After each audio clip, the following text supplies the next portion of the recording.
Ahem, ahem, ahem, ahem, ahem. Hello, I'm here.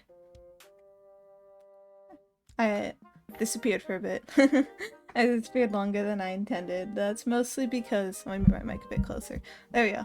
I wanted to stream. What is the day of the week? Monday. I wanted to stream Friday, but I was very tired after work. I had a really bad shift that day, and I felt really shitty. So I didn't. I decided I'm just gonna relax. But you know what? I'll take a nap after work on Sunday, and I will stream Sunday. I love that. I want to do things, and then guess what happened Sunday? Unexpected thing delayed my nap, and then by the time I woke up, it was 11 p.m. and I was still really, really tired. So I didn't. But now it's Monday, and I'm here. I had a pretty good day today, honestly. I had some good food. Some good food. They had I was doing the discounts at work, which is a long and laborious it's a long and laborious process that involves doing a lot of relabeling stuff. So I had to do a lot of relabeling, but I got some good snacks from the discounts. And I got a nice soda. So I have a lot of energy now. I'm fully awake and I'm ready. Today was crazy though. I did have this one weird ass customer, which is really funny because he was at the other first check stand because we have 3 check stands, and basically we can't use other people's check stands if they're logged in. I could log someone else, but I can't because preferably they want us to use our own in case customers want to use cash and we can keep track of how much cash is going through hands. So I was I was on the 3rd one. He was waiting at the 1st one, which is logical, and I don't fault him for that. But when I told him, hey, I need you to move over here so I can help you, very politely. And he was just like, I can't use this one, it's a shitty ass service. He was straight cussing about it. I'm like, damn, okay. And he kept doing that until he left, and he called me a bunch of insults, and I was like, okay. Smile, smile, I don't care. Hi, welcome! Welcome, Black Eyes. Nice to see you at this time of day. Yeah, weird customer happens. What can you do? Except laugh about it later. Oh yeah, you know, pretty fine otherwise. It's funny though, cause I think I don't remember if I mentioned this before, but RAC has been broken. And it's summer. It's summer in this side of the planet, so it's not been a fun time. The thing is, someone told me, oh, it's been broken for 2 months. This was months ago, so it's been broken for way longer. But they put in a service request 2 months ago, and still no one fixed it. And now it's a months-old service request, and still no one's fixed it. They've come to fix everything else, but not the air conditioner. But the thing is, I remember the last summer I worked there, it was also really hot, and I never once thought it felt air conditioned. So I wonder if I'm just being lied to and we just don't have an air conditioner. But anyways, it's way too hot in there. And I think one of the employees got heat exhaustion on Friday, so they had to leave early, and it got really busy. And I felt like I was getting heat exhausted by the end of the night. so I'm like, you guys really gotta fix that air conditioner. I don't know. It's a little hard to do things without the ability to not be overheating every time I lift the box. I don't know, summer. I love summer. It's so awesome and great, and everything's perfect, and I'm never dying. Summer's almost over though, it's true. It's gonna be September soon, and it'll start getting colder. It's crazy because I hate on summer, but then winter hits, and then I can't sit at my desk anymore without freezing, and I have to have 3 blankets. And I'm just like, I miss summer. It was so perfect. I could sit at my desk and be warm, and it was awesome. And then summer comes, and then it's just really hot at my desk, and I'm just like, why can't it just be temperate? Where's the temperate era? at this point just getting smaller and smaller. The temperate era of life. It's like 2 weeks in the fall and then 2 weeks in the summer, and then you're just back to being too hot or too cold. There's no in between. Actually, I lived in another state where it's like that. It's not as bad here, but it was like really bad there, I remember. Where it was like 100 degrees or like freezing, and then occasionally there's an in between. I don't understand how people live like that. I'm barely surviving. It's not supposed to be hot here, is the thing. It was never hot when I was growing up, and then it just started getting hotter. I'm just not built for that. I'm not built for that. I'm a little weak when it comes to temperature. I had it too good for too long, unfortunately. You know what? Could be worse. We're surviving. We are surviving. I couldn't decide which of my projects I want to work on, so I'm just gonna alternate between the two as I like. Also, I added like I got annoyed. I kept running out of music on the playlist, so I added like 30 songs, and like I think I had some songs. 100-degree water boil, true. I could make hot chocolate on the side of the road or something. Boil the water and then in the sun and like, chocolate. I don't know why I want to drink hot chocolate in the middle of summer, but maybe it would be an interesting experience. And some lemonade. That's what I want. I like lemonade. I add more music. I added a lot of Drawn the Life soundtrack. Because who cares? That game's like a couple decades old. Nobody cares anymore.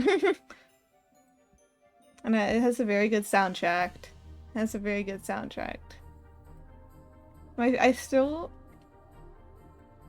think it's funny because I was going back. Like I think like on like the games a while back, like a long while back, and there's this one character, like Drawn the Life, for context, it's a DS game, really old DS game, 2 DS games. Oh, and a Wii game. They're very old though. They're very old.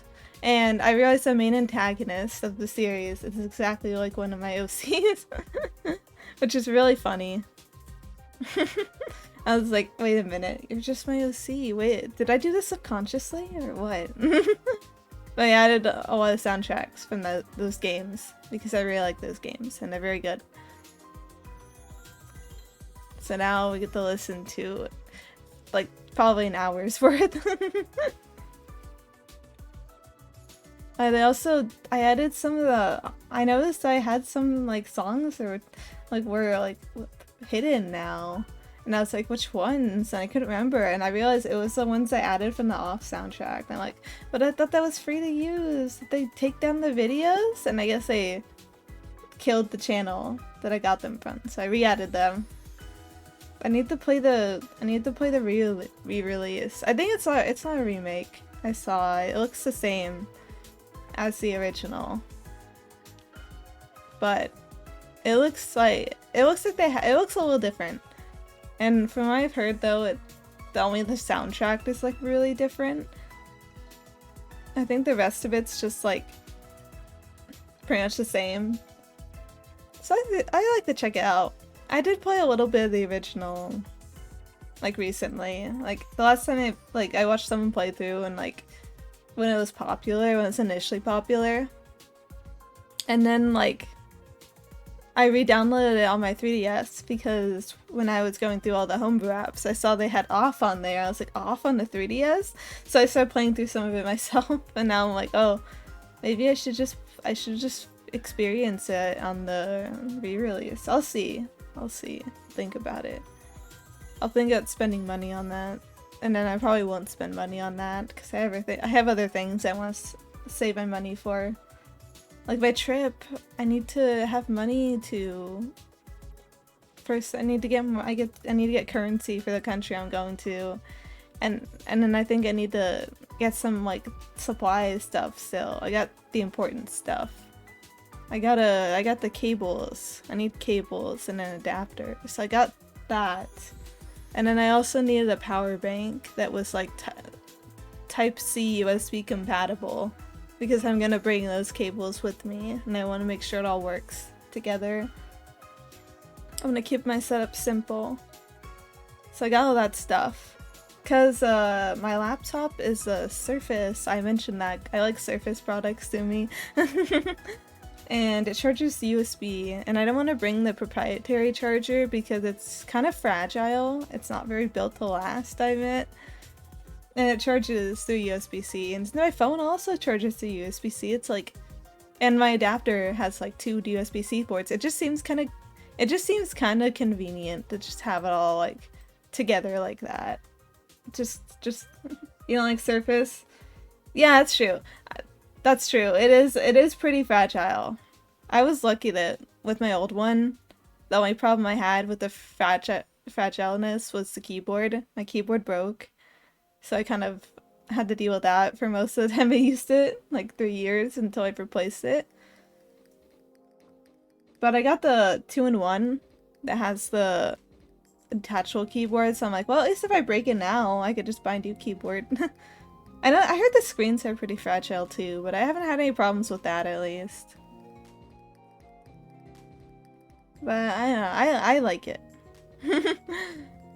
It suits my needs pretty well.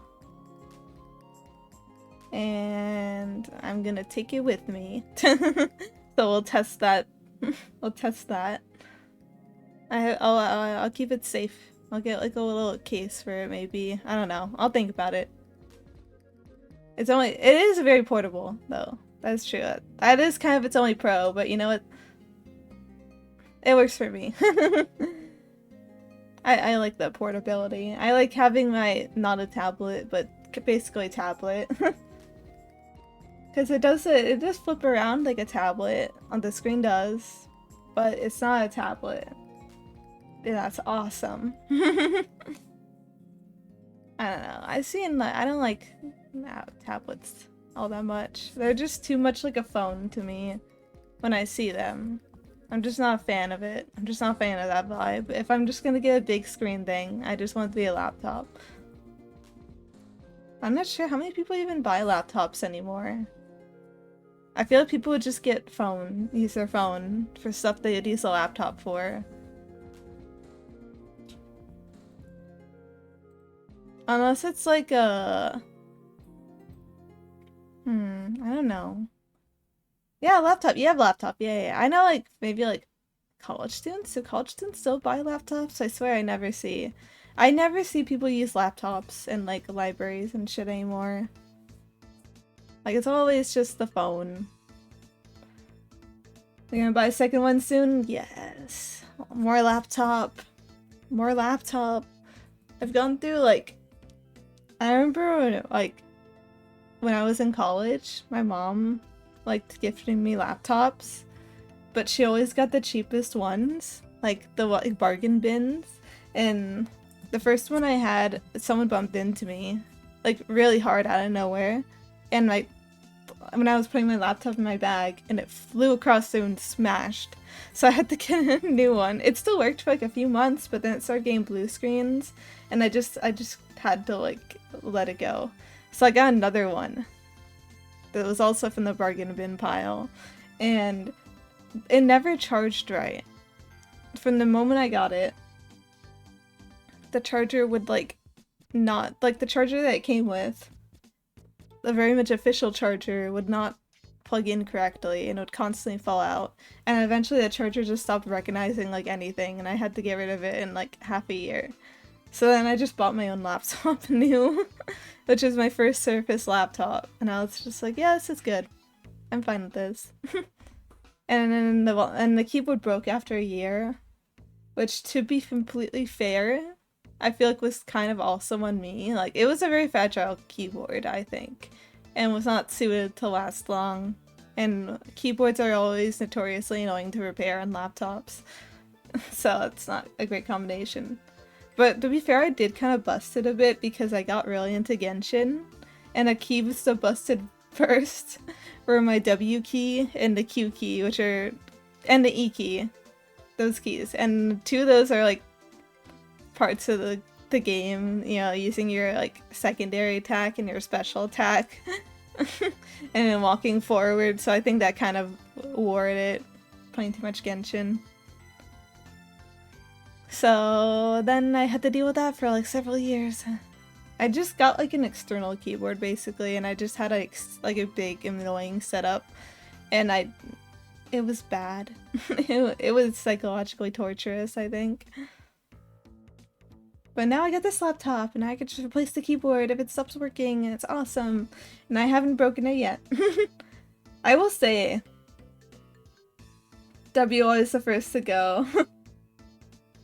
I replaced W with M. Oh yeah, just turn it around. That's basically a weird looking W.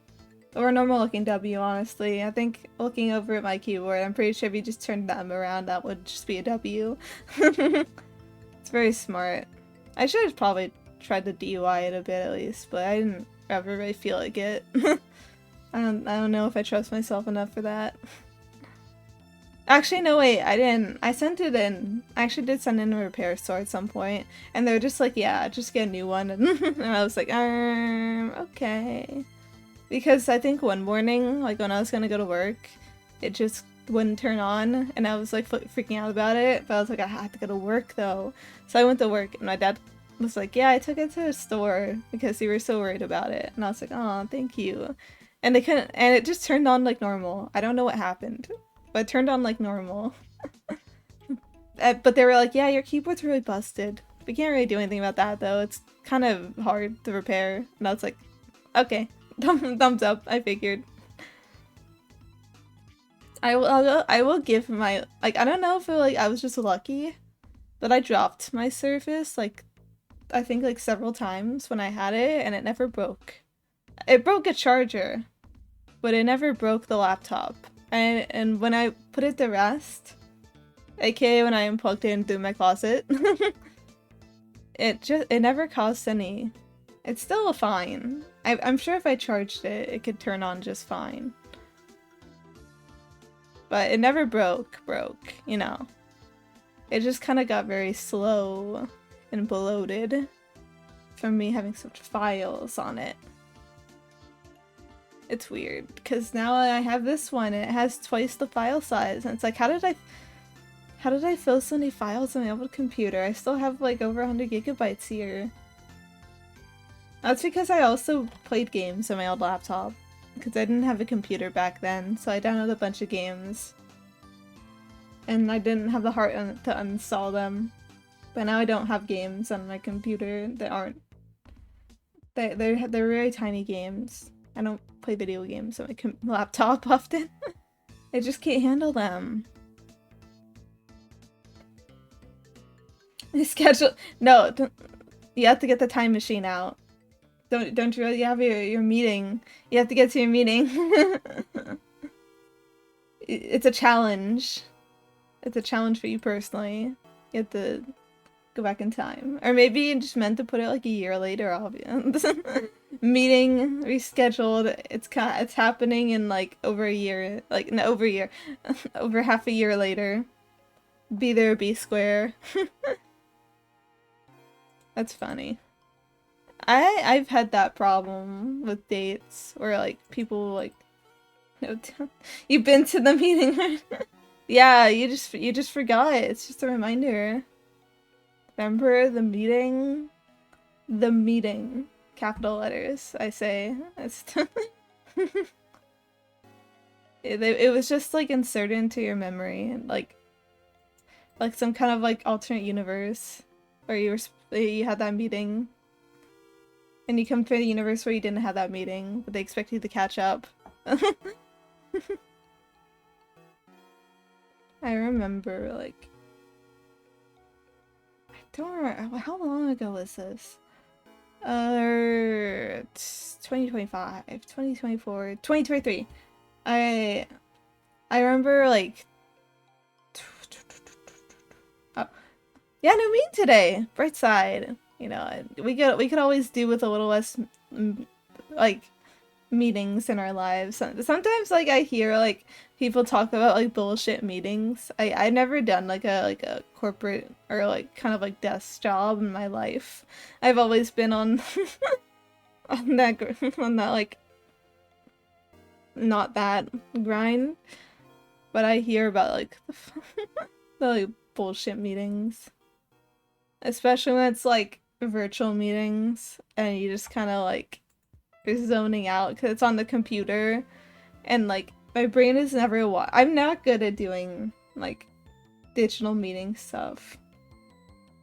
My brain just locks out when it's on the computer because I there's so much I do on the computer. It's just for like for fun. So then my brain just can't my brain just can't like focus in. It was such a problem with like online classes, especially because I unfortunately got hit by the online classes of 2020 to the rest of my college years.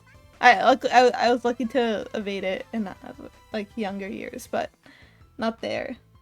But it was so bad, especially when I was home and I was in a different like different time zone because I missed so many classes at the end of my 2020 like mid 2022. I think I missed like almost the final. I almost missed the final in like several classes because I would forget there was like a time difference and I would show up and be like, why isn't it happening? Oh my god, it was 2 hours ago. I have to email the professor. Luckily everyone was very nice about it. They were like, okay, we understand. That's ass. It's okay, we won't penalize you. But yeah, even when like the next semester, most of my classes were still in line because I had teachers that were like immunocompromised and they were like, I'm not going into that building with those germy ass kids. I am doing it over here. And they would have required classes I needed for my degree. So I'd get there and then I'd be like, I can't focus on anything. I can't do this. I fell asleep a lot. Let's just say that. I fell asleep a lot. I'm very good at falling asleep in class though. It's one of my special talents. Because back in high school, I had a job. I had a job for most of high school. Not most, half of high school. Half of high school I had a job. So I would work on weekends and then also I think sometimes I would work after school. And I did a lot of classes that involved a lot of homework, so I was like always very, let's just say I was very pressed for time, and I was a big procrastinator. So I would have all this homework, and I would just struggle to do it, and I wouldn't have any time to do it on weekends other than like maybe a few hours because I had work. So what I would do is I would spend all day doing it, but then I'd have to go to bed, and it was very sad that I didn't have any free time. So, and there's so much I want to do, so I ended up just kind of pulling a lot of all-nighters. I would finish my homework by midnight, and I would spend like pretty much like most of the night from there playing games. I had my PS4 and I had my TV tucked away, so I'd close my door and I would use my headphones and then just play games or like just putz around my computer. And I'd go to bed at 5 and I'd get up like 2 hours later. And I would do that the entire week, and the only nights I would get like, I think like enough sleep, or like Friday and Saturday, because I would pass out as soon as I got home on Fridays if I didn't work. And because like as you could probably tell, two out of 5 days, out of 7 days, maybe I had brain damage from all that not sleeping, but 2 out of 7 days of sleep, it's not exactly the key to healthy development. So most of the time in school, I just couldn't do it. I would just start falling asleep, especially in the morning. By the afternoon, I was usually pretty awake. But a lot of my morning teachers hated my ass because I would just be falling asleep. I would just be like, like that. I'll sleep enough in the weekend. True. That's the life. You're like, all right, I have time. It'll wait. The sleep debt will be paid one day. And that day never came. But yeah, I would just sleep during class so often. And teachers got so mad at me for it. And it's like, I'm sorry. I can't. Like, it's not like I was doing it, like, for fun. Like, if I could just, like, put off sleep until, like, I got home, that'd be awesome. But I was just too tired. But then if I slept earlier, I would have no time to do anything fun in my life. So I had to sleep during class. My brain just simply couldn't take it. So I fell asleep during class a lot. I remember this one teacher especially, I had a lot of English classes in the morning, and honestly I did pretty well. I honestly didn't even need to pay attention. I didn't even need to be awake for it. I did fine on the assignments and the essays. But this one teacher was like, gave me a whole lecture about how I am very sad and I'm wasting my potential by sleeping in class. And it's just like, I can't do it. I can't stay awake. I'm trying very hard. I need to think about which teacher I hated the most. I think it was that one guy. This one guy just got really angry at me, especially. But it was a different teacher that gave me like the you were very sad and wasting your potential by sleeping in English class. The hardest class known to man. I mean, I slept through math class too. Don't get me wrong. Though it wasn't that hard either. I did. Yeah, biology. Did I ever sleep through biology? No. That one was a later class. It was safe. Math is your favorite subject? Math is pretty awesome. I like the challenge. I'm admittedly not very good at math. I kind of want to one day I'm like, it'd be so cool to just learn math just for fun. Because I feel like school makes it very hard to enjoy it sometimes. It depends on the teacher. It really does depend on the teacher. Because I remember, have I ever solved the Rubik's Cube? No, unfortunately. I have never even touched a Rubik's Cube in my life, I think. I've never known the touch of a Rubik's Cube. But I did enjoy statistics. I did learn statistics in high school, and it was very fun because statistics are increasingly relevant in this day and age. And it's always fun to know when people do statistics really badly. When they're like, alright, correlation. And you're just like, no. It's so funny. Or people don't even like, I don't even remember any of the statistics, but like, you know, like actually making sure that they're reliable and that you're actually like cooking something. And so just drawing a line between a bunch of dots and just going, this is my facts. 100%. And there's a lot of like bullshit statistics out there. And also terrible graphs. I love looking at this account called Graph Crimes on Twitter. Because there are just some really terrible graphs that people put out, especially politicians. Like on both sides of the political spectrum, they all have really shitty graphs. No offense. They have really shitty graphs. They don't know what they're doing. They just... But then again, it's mostly... I feel like a lot of shitty graphs tend to come as a result of using shitty studies. I can say I can do Rubik's Cube with my eye closed. Yeah, you have a Braille cube? That's cool. You could do with your eye. That's pretty cool. They always look kind of confusing to me. I feel like if I tried to, it would take me a long time to solve a Rubik's Cube. But maybe it would only take me a short time. I don't know. I've never tried. Maybe I should have faith in myself. You know what? I'll try to find a Rubik's Cube and I'll solve it. Probably not right now. I don't think I have one, but it's probably not that hard to find one out there somewhere.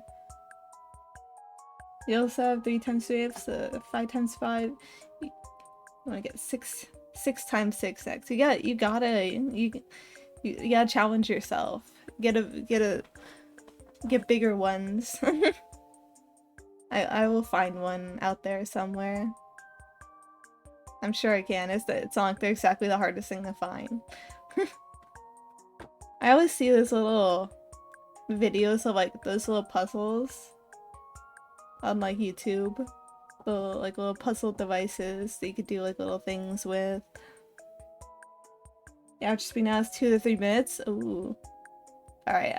I'll try to see if I can I'll try to find one and I'll see if I can match that speed. I don't know though.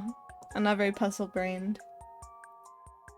When I was young, when I played Professor Layton, I always was really bad at it. I like those games. Because I would look at the puzzles and I'd just go like, how do I solve this? And then I would buy all the hints, and then the hints would be like, you have the answer right in front of you, you got this. And I would be like, I don't have the answer. I don't know anything. And I would look up the answer because I just want to get on with the game. I am fortunately no. But I mean, like, improvements of puzzles, I remember I played 9 hours, 9 persons, 9 doors, like a few months ago. No, this is like a year ago. I played it like a year ago. And I beat it, and I only had to look up the solution to one puzzle. And it was the last one, because I'm just not good at number puzzles. I'm not a Sudoku master. It wasn't Sudoku. I would die. I would unfortunately die if someone had me solve Sudoku. But it was worse, and it was very hard, and I couldn't do it. And number puzzles are so scary. I see when people draw a fan art in my favorite games and they hide it on like under private locks, and then they do like math puzzles. And I'm just like, I can't solve this. I need to get better with numbers. Then they can't scare me anymore. I remember I mentioned I learned statistics before.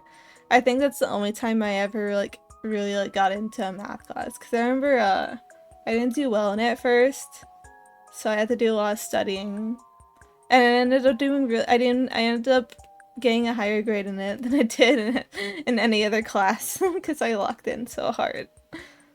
But because the teacher knew how to make it fun. I like it when teachers know how to make things fun instead of just going, because when I was doing math classes, I ended up in that era of education where they would like not put the textbooks wouldn't help you at all. So you had to rely on the class lectures. But the class lectures were really bad and boring and just not fun. So I would just not be like, most of my class just wasn't very good at it, because of course when you put most of the information in the lecture and they don't pay attention to the lecture, they're not gonna be good at it. So I was like the person everyone copied off of because I paid attention. But I didn't have much fun with it because it's just like I had to work, because they expected us to like work off the information given in groups. Like they're all about group learning and shit. But it was just like they would put shit in our faces and be like, alright, time to learn. And I would just be like, but most of the people at the table don't care. We're not group learning, they're group copying. I'm just figuring out the answers by myself because no one else wants to do it. And then they just copy off of me. And that was just most of school. So then when I had a chance to do calculus or statistics, I did statistics, so I was like, I don't want to do calculus by myself for a year. Well, by then it was like, it's the mandatory math classes that has the people don't care. But I didn't do very good in pre-calculus. I didn't do very good. So I was kind of scared of doing more calculus. But one day I want to not be scared. That's one of my like bucket list goals. I want to not be scared of calculus. I want to figure out how it works, like for fun. Because if I'm doing it for fun and not for a grade, then it won't scare me. I think doing things for grades scare me. That's because all the like online grade looking up and stuff, it's just very scary, and I don't like that. I inspired my nephew to do Rubik's Cube and he could do it in 30 seconds now. He's only middle school, like 15 or something. I should be proud, but he can do it faster than me.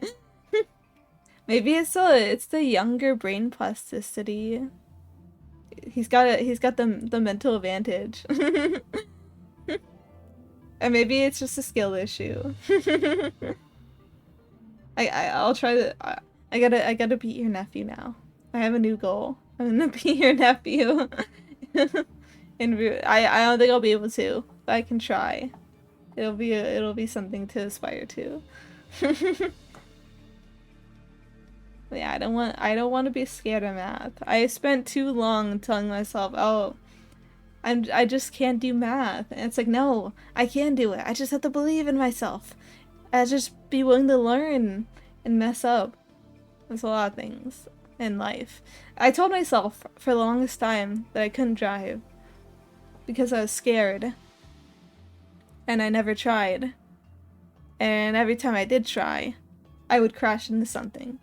Like my first time driving, my dad tried to get me to do a 3-point turn before I did like 2 laps in a parking lot my first day behind the wheel, and then he was like, "Alright, 3-point turn." And I hit a fence and I got scared. And then the next time we were like doing like a more parking lot, like 2 years later. We were doing more parking lot driving and I hit a tree this time because I messed up the pedals and I got scared again. And then the last time, like after that I gave up for a while. And then I got some lessons in a different car. And I drove on the road for the first time. And I was like, wait, I could do it. I can drive. And now I'm driving like every day. That's awesome. I could do it. I just had to not be scared. So I'm trying to do that. I'm trying to live more of that mentality. I think it's easy to tell yourself, "Oh, I just can't do that." And like, I'm sure there's plenty of things in life that I can do that I'll just never be all that good at. And that's fine. It doesn't mean I shouldn't still do them, you know? Like, I doubt I'm gonna be like a bus driver or something, but I can at least drive a car. And I doubt I'm ever gonna like be like crazy good at math, but you know what? I can try. I could learn some stuff for fun. I could see something that maybe just seems fun to try to learn and just be like, I should learn that. Trying to go forward more with that kind of mentality. Or like with art, I've been trying to learn art lately and like it's not, my art isn't very good. Very anatomically off, and there's still like, I don't know what, like some like refined technique stuff. But I don't know what a refined technique. I see people do like really like crazy shit with line art and I don't know how they do it. But that doesn't mean I'm not gonna try to do it, you know? I'm sure one day I'll figure it out if I just don't stop doing it. That's just life though. Trying to think of other things I'd like to learn. I remember I think it was the same with a bike.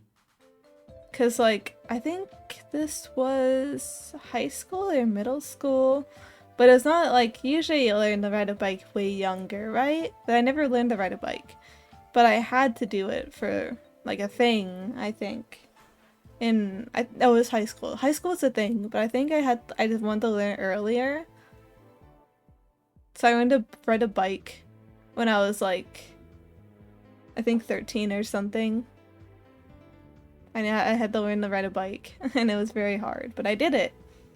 But actually, like, when I was learning to ride the bike, I fell off of it pretty hard, like, once. I'm pretty sure I fell off of it, like, more than once. But this is, like, I was trying to go really fast, and I lost control of the bike. And then I hit my side, and something cut into me, and it was a whole chunk taken out of my side.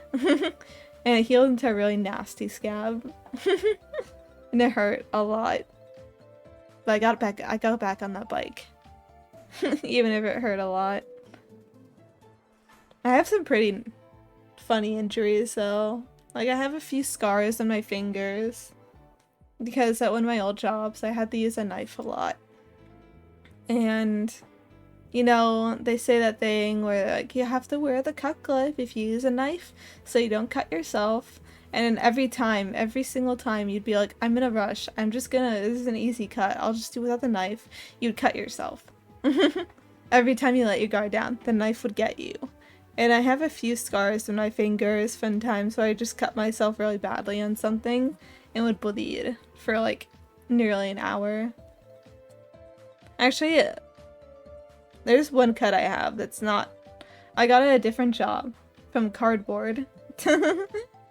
I got a really bad cut from cardboard. I was scanning someone's stuff on the register, and their box like dug into my finger and took a chunk of flesh out, and I stared at it, and I stared at him.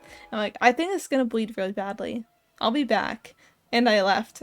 And then by the time I got to the back, it was bleeding really badly. And I was like, alright, I'll just put pressure on it until it stops bleeding. I'll put my finger up, pressure, it'll stop. And it only stopped like 45 minutes later, and I think I see a scar forming. It sounds bad, but it's funny. It's like stories, you know, on your skin. It's like, oh man, how did that happen? I got a real funny story there. Like I don't know if I could still see it. I need to look at my finger. No, it wasn't that finger. This finger. I have a little raised bump on it. Because I think I got it when I was cleaning my old hamster's cage. Because I had this lazy, fat-ass hamster named Sherman. And he was lazy and fat. And I gave him he had a little wheel in his cage. But he never used it. He just slept in it all the time. So he never exercised, as far as I could tell. His cage was kind of bad, though. Honestly, I don't blame him for being a little lazy about it. And I was trying to clean his wheel because it was full of poop and gross stuff.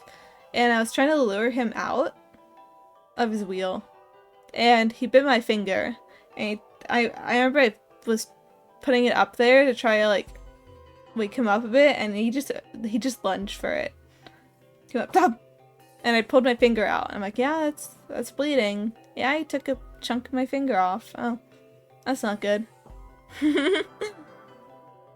And, well, yeah. He's not the only hamster that bite me, though. I also had another hamster in the house as a kid. And that hamster also bit me. And I think those are the only... Yeah, most rodents I've ever had in my life bit me. The only rodents that haven't bit me before are rats. Rats are very nice, actually. I'm sure they will bite you under the right circumstances. But I think they're smart enough to recognize that they should not be biting the hand that feeds them. I think hamsters just have attitudes.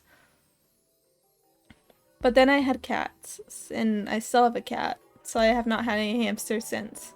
Because my cat really likes being in my room, and I don't know where else I'd put a hamster. I wouldn't even want to get a hamster. I want to get a rat, honestly, if I could.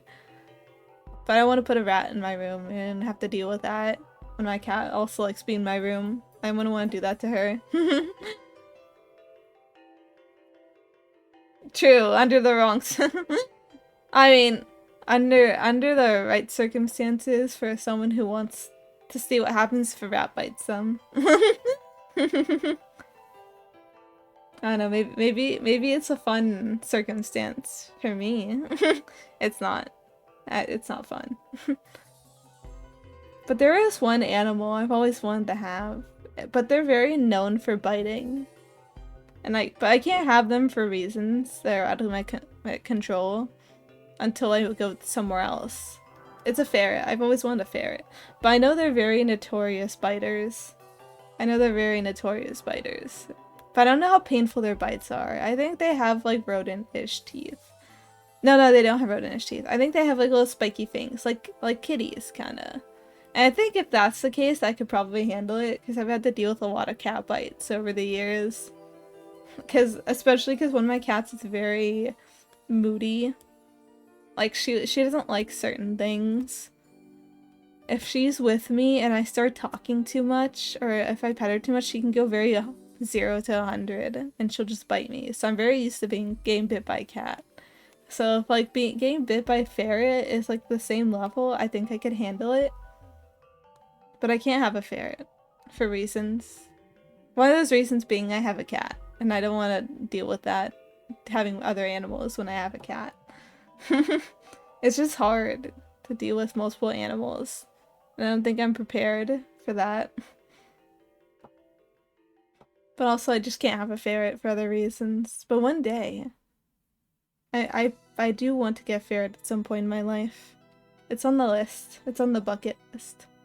I wanted to have guinea pigs before, but I think I don't want guinea pigs anymore. I don't think I want them anymore. They're kind of skittish. I'm just not good at dealing with that.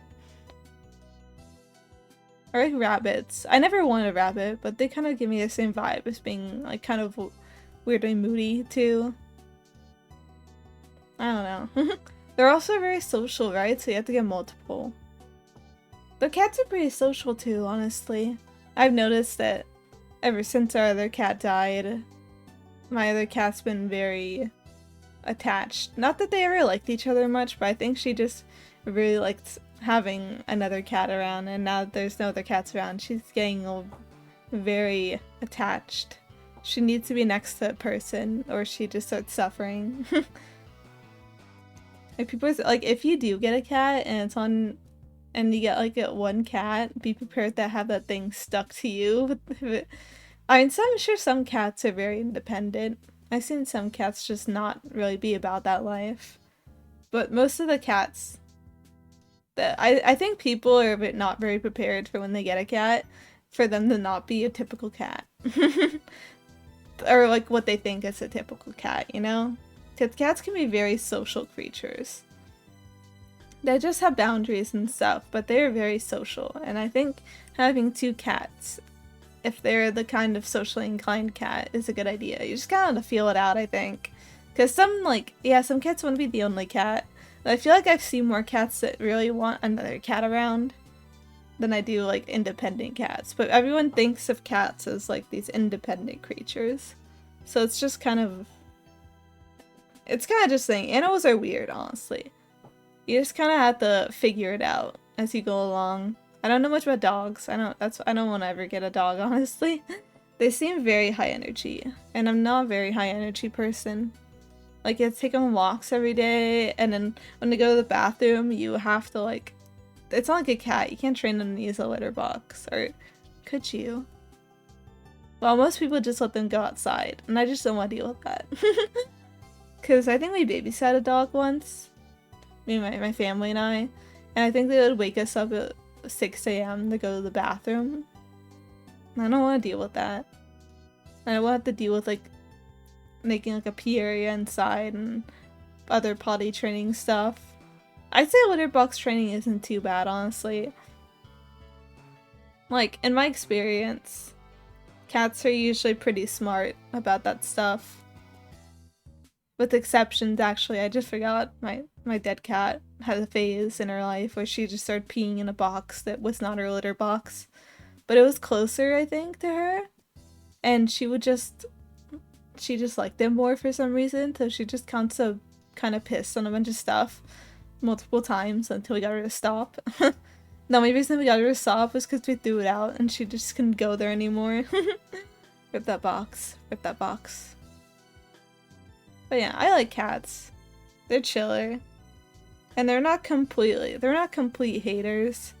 But they're not completely, like, attention grabbing either. They won't just jump in your face and start licking it. They'll sit in your lap, or they'll sit next to you, or they'll do a little nose kiss. And I think that's enough for me. Oh, there's actually one pet I've also wanted to have that I've thought about that's also on the bucket list. I've always wanted to have a tarantula. Because someone said I have the vibes of someone who have a tarantula. And I've wanted to have one since, because they're very cute. Spiders are very cute to me. They have like the little eyes and little pincers, and tarantulas are so fuzzy. I just think they're really cute. And from what I've seen, they're actually pretty low maintenance pets. I think. It's more about like just giving them an environment to chill in. And like sometimes you could touch them if they're in the mood, and that's pretty much it. And I think that sounds really awesome.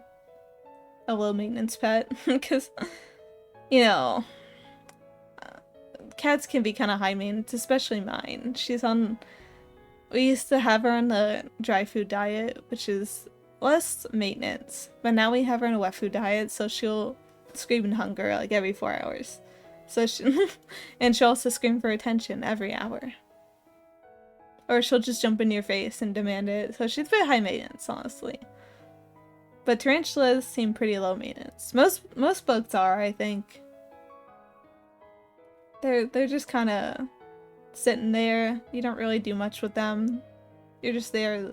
You're just there to share space. I'm not a pet person. I'm getting pets can be fish. Fish are nice. Fish are very good pets too. I used to have fish. I like fish. My mom used to have like a tropical tank, but she got really bad taking care of it. But she used to actually like breed fish and stuff. Not tropical tank, but like a warm water tank, I meant. Warm water tank. And she used to have little baby fish in there. But then she started like not getting too good at it. And one fish got really fat and ate a bunch of the rest. And there's just this it was just a really fat fish and this one tiny one living in terror every day. And one day the fat one died. And then the little one like spent like I think like a few more weeks and then it died too. The fish are nice as long as you're not getting like a really exotic one, which I think if you want something that's low maintenance, you wouldn't consider that. You consider like a like a basic one you can get from PetSmart or something. But they're nice. You just have to, but they can be kind of high maintenance, honestly, depending on how hard you lock in on taking care of them. Because the reason a lot of goldfish don't live very long is because people don't realize how often you have to clean everything and like how much space they need and stuff. But I had like a 10-gallon tank, I think, for a goldfish once. And I had that plugged in somewhere and that was nice. It lived a good life, I think. And they usually like lived like a few years in my experience for me before they crossed the bridge. I forgot there's another kind of pet that I used to have, but I would honestly never get another one ever again. Birds. Birds are the worst if you ever want to actually like do things with your life in the house without hearing birds around. But I used to have birds. These little, not the little guys. What are they called again? Not pigeons. They're literal. Budgies, I think? And I just want to make sure I'm thinking of the right species. Not budgies. That's a little bit more exotic. Yeah, it's a parakeet. We never had parakeets. But there were these little like gray birds. Lovebirds?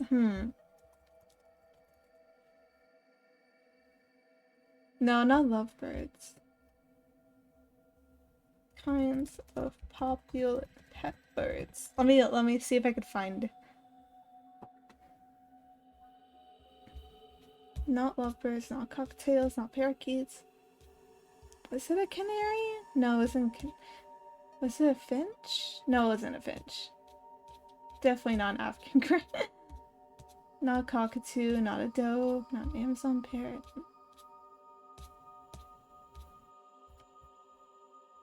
I'm trying to. Looking at photos.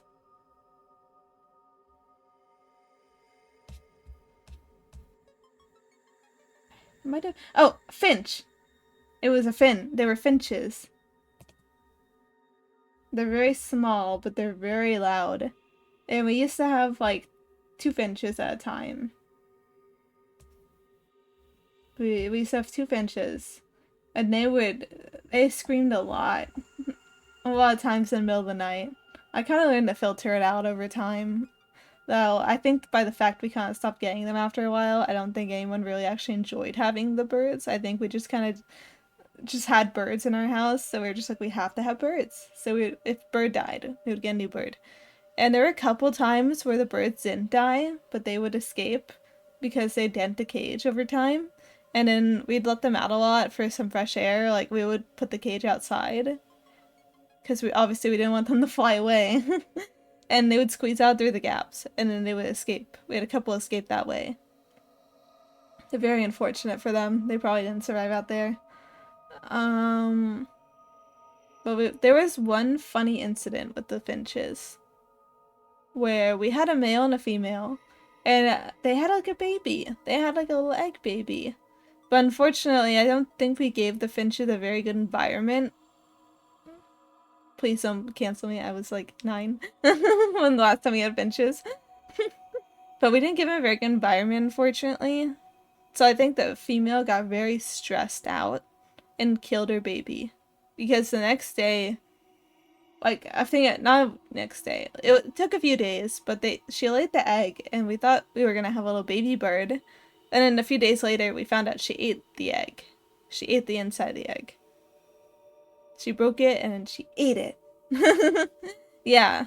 And I think it was probably because she was stressed about her living space being too small. We definitely need a bigger cage. So then once she passed away, and then once the other one passed away, we stopped getting birds. And I think I will never get a bird myself. Especially like I see people who have like very long living birds in their family, and then someone's just like, all right, when I die, you get the bird. And it's like if something like that happened to me, I would change my identity and move to another and move away and change my phone number and change any point of contact that you could possibly have with me, and I would leave. I do not want to get stuck with one of those like 50-year living birds, and then they're like 10. I would rehome it. I'm sorry. If someone ever gave me a bird and a will, I would rehome it. And I know that can be very psychologically damaging for the birds, but they're already being rehomed anyways. I would just be continuing the trauma, I guess. It would probably be less traumatizing coming from me. The stranger. That's why I don't think birds are good pets, though. I honestly don't think most people should have birds, though. I think that maybe like point like 0.1% of the population actually can handle birds in their living environment. Like maybe like elderly people who are very lonely would, or people who can't do anything. They have to be in the house all day. I think people who are very lonely can handle having noise 24/7 would love birds. Just those people. Everyone else should never have a bird. Ever. Not in their life. Because I know they're very social creatures. And some of them, like, that's why you get multiple. Because they can be social with each other, you know? But a lot of people don't do that. So unless, and it's also more noise if you get multiple birds, so it only fixes like one issue. They're very social. So they get, if you go to work during the day and you just leave them by themselves, it will stress them out. It will not be good for the bird. So that's why people get 2 birds. But also, if you do get 2 birds, you have to make sure they actually get along and like each other, because then they'll just start hurting each other, like a lot of animals do. When they don't get along, they'll start hurting each other.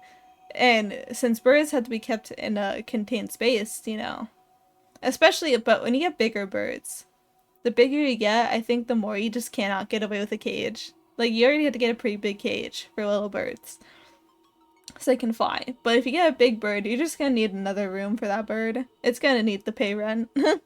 So you have to have the space for that. So if you don't have the space to give a room entirely to a bird, you already shouldn't have a bird. Not many people can do that, though. And you have to be ready to deal with not having peace in your life. Hopefully you don't work at home, because then that bird will be singing it up all day, every day. And a lot of people can't handle noise, so they just should not get birds. And I'm trying to think of other things about birds. I think that's like, it's just that stuff, like noise, weird social needs, and then also they need space. And also they live, a lot of like the really fancy ones that people like African greys and shit, can almost live the life of a person. So if I got a bird like that, I know I would have to like, I would be like, I need to be ready to have this bird for the rest of my life, basically. If I got like a fancy parrot, I would have to, I would be like, this is my life now. And especially it's like, I say like, I think old people who are very lonely are suited to getting birds, but they should not get birds either, because the bird will outlive them, to be frank. And who's gonna deal with it after that? It'll have to deal. Oh yeah, birds also. Another thing. I learned a lot of this from like YouTube, so take it with a grain of salt. But birds can get traumatized very easily by being rehomed. If someone gets a bird and they put it in a shelter, a lot of birds just don't psychologically recover from that, and they'll just keep having like really bad habits for the rest of their life. Like they're like attacking people, attacking themselves, or just generally just being very stressed and just not having a good time anymore. That's also a problem. That's also generally why a lot of people just straight up say, do not get a bird. Ever. They just aren't good pets, honestly. It's just a lot of times if you want, a lot of people that do take care of birds just end up having them be really stressed.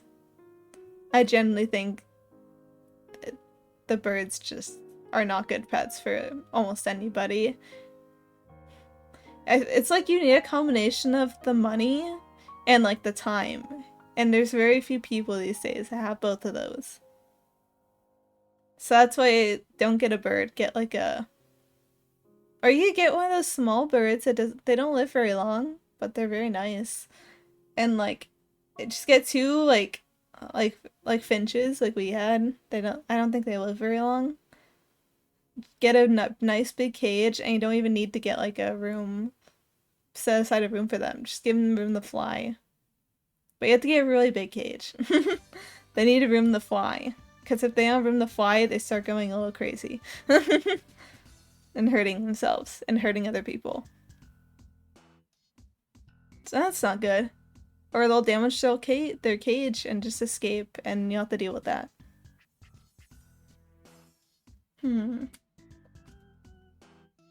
I always see videos of hedgehogs, so they're cute. I don't know how Hyman's a hedgehog is. I don't know, it kind of scares me. I don't think I'm very much of like a... Like, I don't want everyone to be the person that owns a bunch of pets. I don't know, I'm not... But I like having like one pet and just loving that pet. And then when it dies, I'll just give that love to another animal. Because I think about other pets sometimes, and I was very enamored with the idea of just having a bunch of pets when I got older, but honestly, I'm fine with just my cat right now. She's old, but she's enough.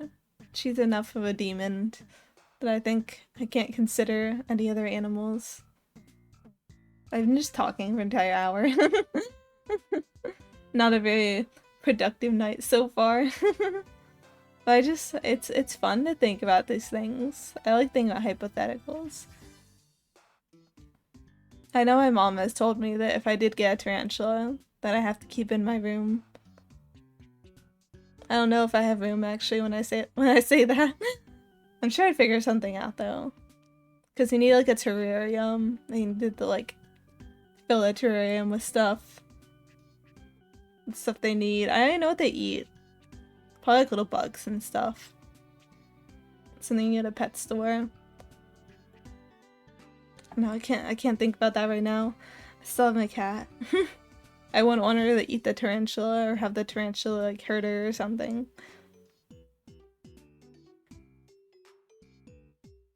You know? I did have when I talked about my like fat lazy hamster that I had. I forgot to mention, I actually still, like, when I had him, we still had, like, he was the last pet that I got that wasn't the cat. Because I got, like, one of the cats, I think, around the time we got the Sherman. And by the time, like, he was, like, old and dying, we had 2 cats in the house. And one time he escaped his cage. And I wasn't at home, I was on vacation. He escaped his cage and it was very scary. Because we had 2 cats. And it's like, what if one of them kills him? What if one of them killed him?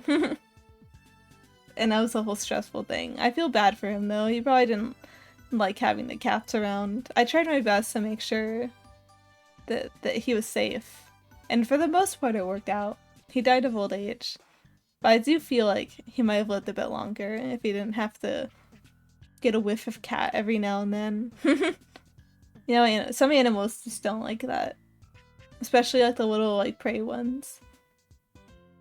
Like I think having a bunny and a cat in the same house, unless you like made sure their paths never crossed, that would be a very psychologically harrowing experience.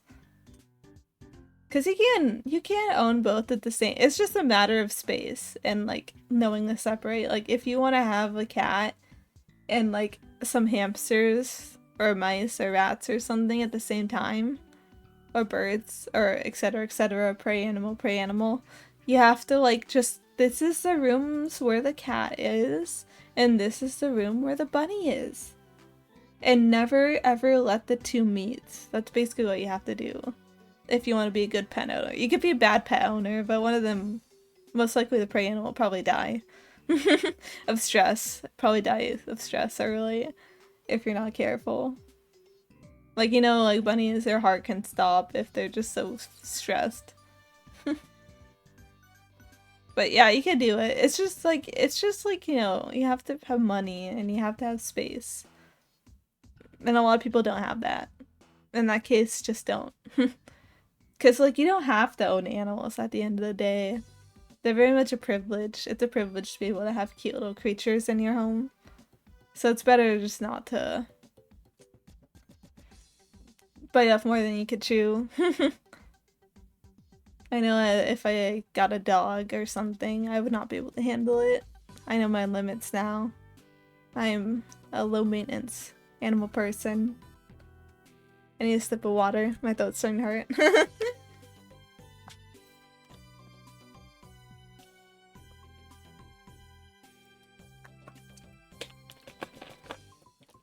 Okay. Alright. I should get some work done. I wanted to finish the draft for the fic I was working on, the toxic Yuri. But I couldn't decide because I got really into the groove before work of the scene and this other thing I was working on, so I might finish that first and then see if I can shift focus. Trying to remember the context, what was going on here. Yeah, I was really locked in on this before I went to work. So I'm gonna see if I can get some more done on it, and then I'll see if I can finish the other thing I was working on. What was my... Oh. Okay, 15 minutes. I have to lock in. This is not the world's busiest screen. No. Another PNG. What the hell? Where is... Okay, that's not the right one. There we go. My censorship Toby. I'll remove the censorship Toby on the other thing.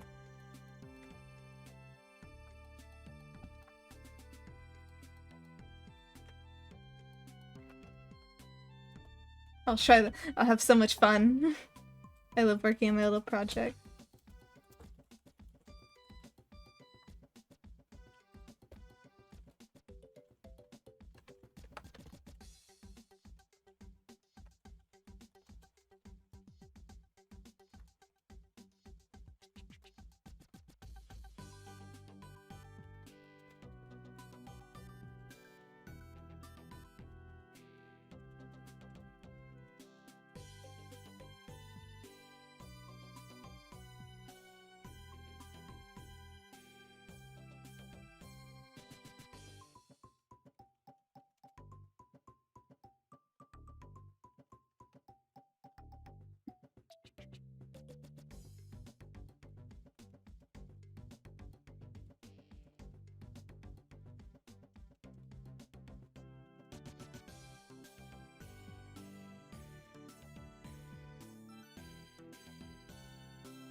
I'm gonna refresh my memory.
Ah.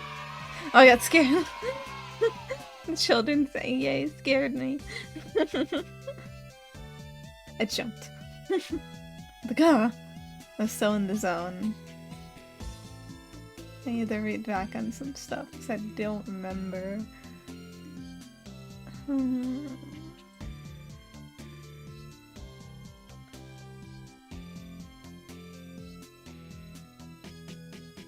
Okay, I see. I remember now.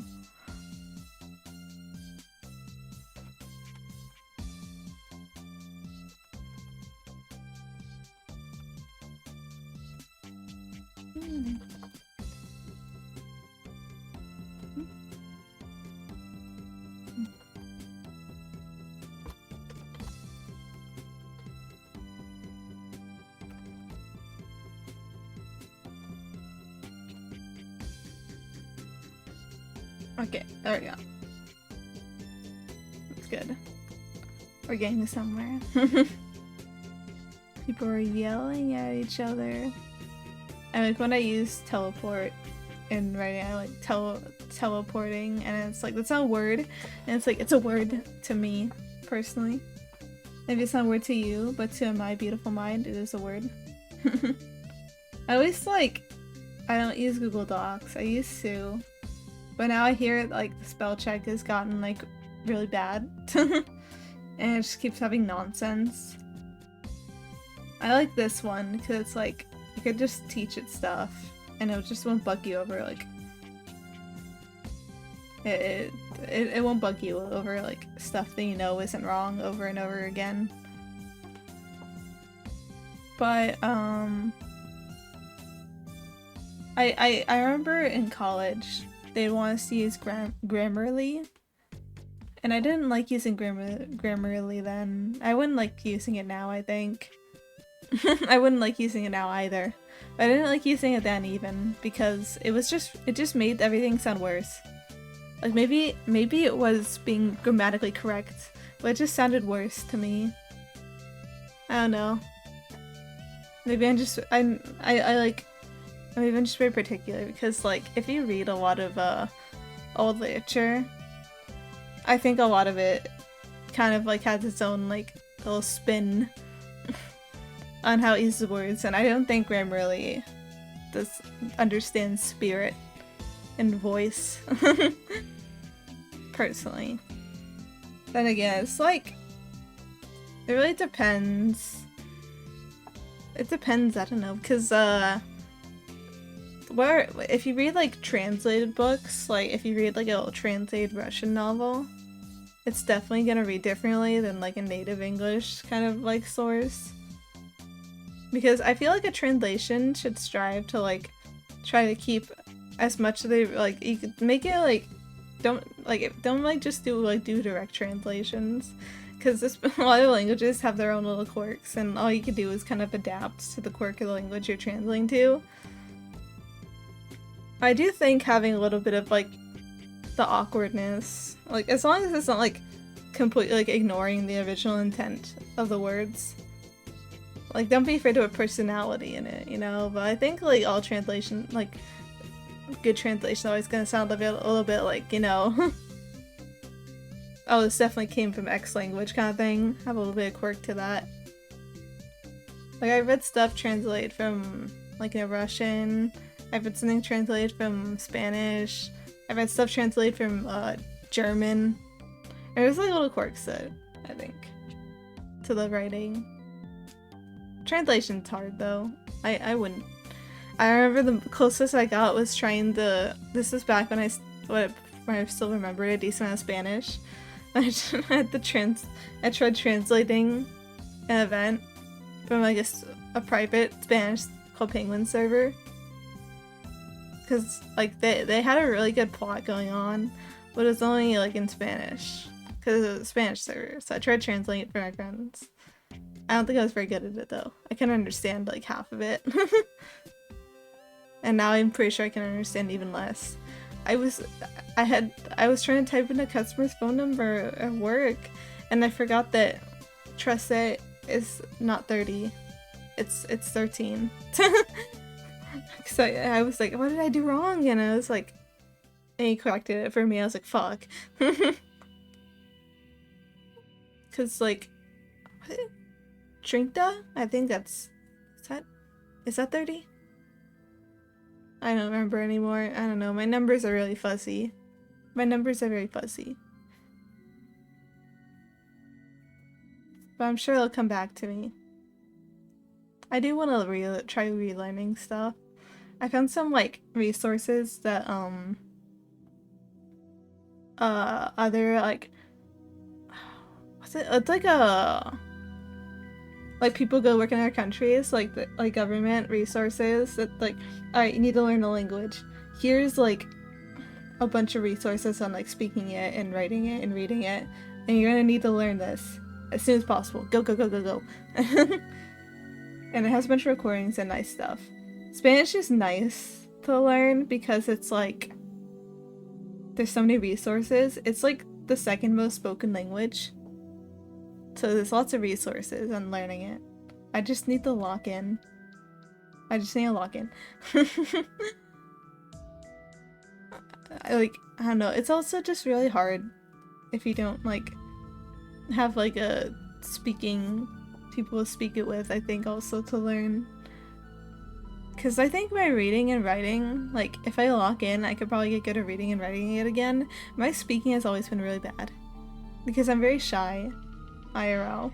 And the shyness when I'm speaking Spanish is just enhanced. It's worse. Because I have the added anxiety of, like, what if I sound really stupid? And then they're just like, haha, stupid. And I'm like, fuck, I'm stupid. I'm stupid. No hablo español. Fuck, they could see it. They could see it in my eyes. And then I just don't. I don't like speaking. And I don't like speaking a foreign language either. Because scary. But it's also the most important part. That's the most important part. But it's hard. I can't be as stupid as the people you deal with. I appreciate the compliment. I appreciate the faith in me. I'm sure that, like, I know a lot of people, like, in general aren't mean, and that as long as they can kind of understand what you're going for, they at least find it kind of, like, amusing. Like, huh, she speaks like a grade schooler. That's cute, kind of thing. Rather than be like, why don't you speak better? Elaborate now. Yeah, it's like, you know, it's not so bad when people have faith in you and are just willing to like be nice about it instead of weird and mean about it. But then when you have people who are weird and mean about it, that's when it's like scary. Because you can never know the difference until you leave your comfort bubble. But I think I'd like to know a second language. I'd like to speak with more of the world. But I think it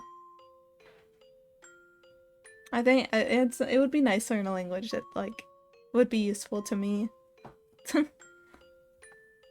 I remember one day, well, a long time ago, I also wanted to learn Japanese because of course I did, but I never did. And then I don't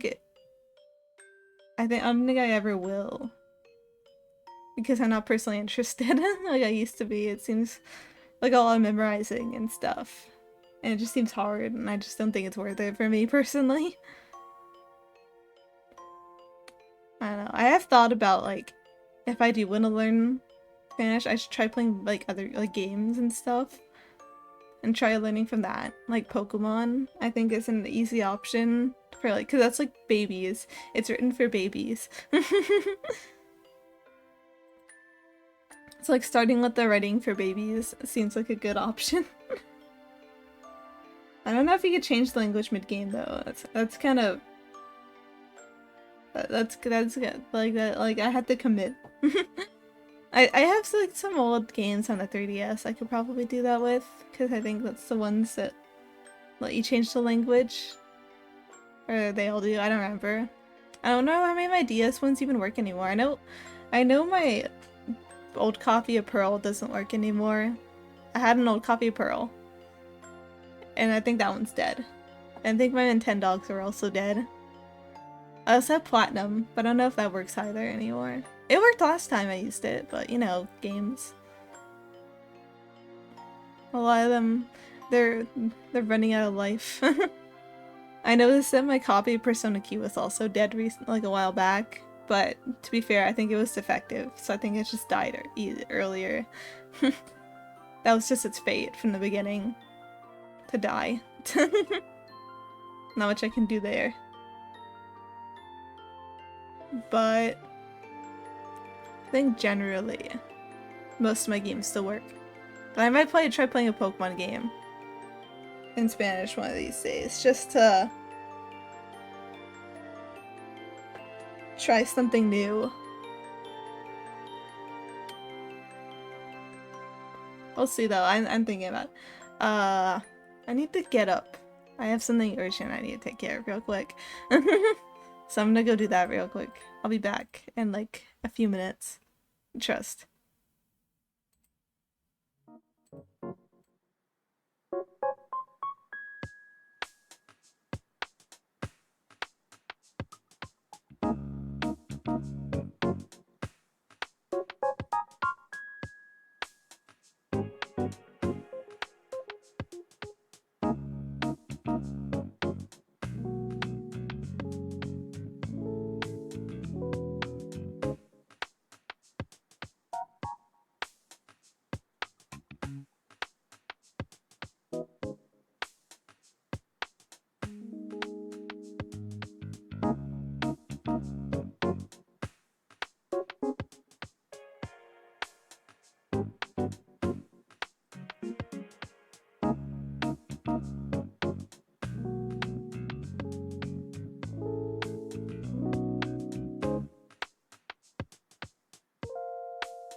Okay, I'm back. Crisis averted. Crisis is survived, and we are all good now. Yay.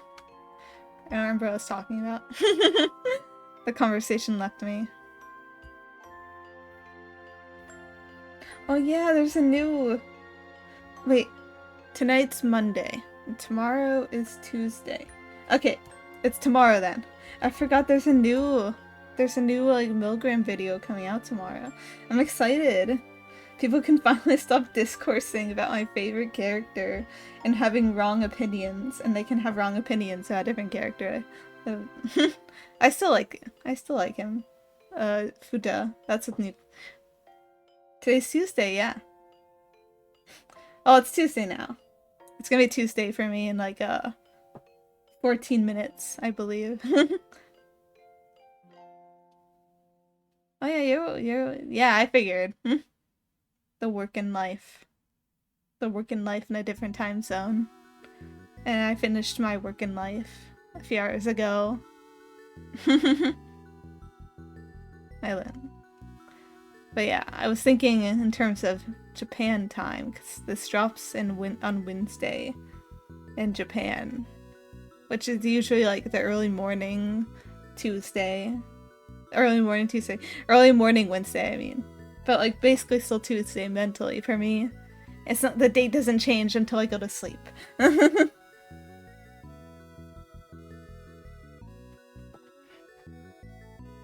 too. There we go, it's better. But it's like I need my new music video. A new music video that would cause people to argue on the internet. I used to really like I still like Milgram. If you don't know what it is, it's a YouTube series about characters. That's basically the TDLR, one of those things. I used to like it, but it's very touchy and it causes a lot of arguments online, and people have been very argumentative about this one character I like, and I genuinely do think that her writing has been very good, but a lot of people are just very angry about it, and I disagree with them. I don't agree with the popular opinions. So I've just been tuning it out because I just generally just like, whatever, man. Everyone's wrong. I don't want to deal with this right now.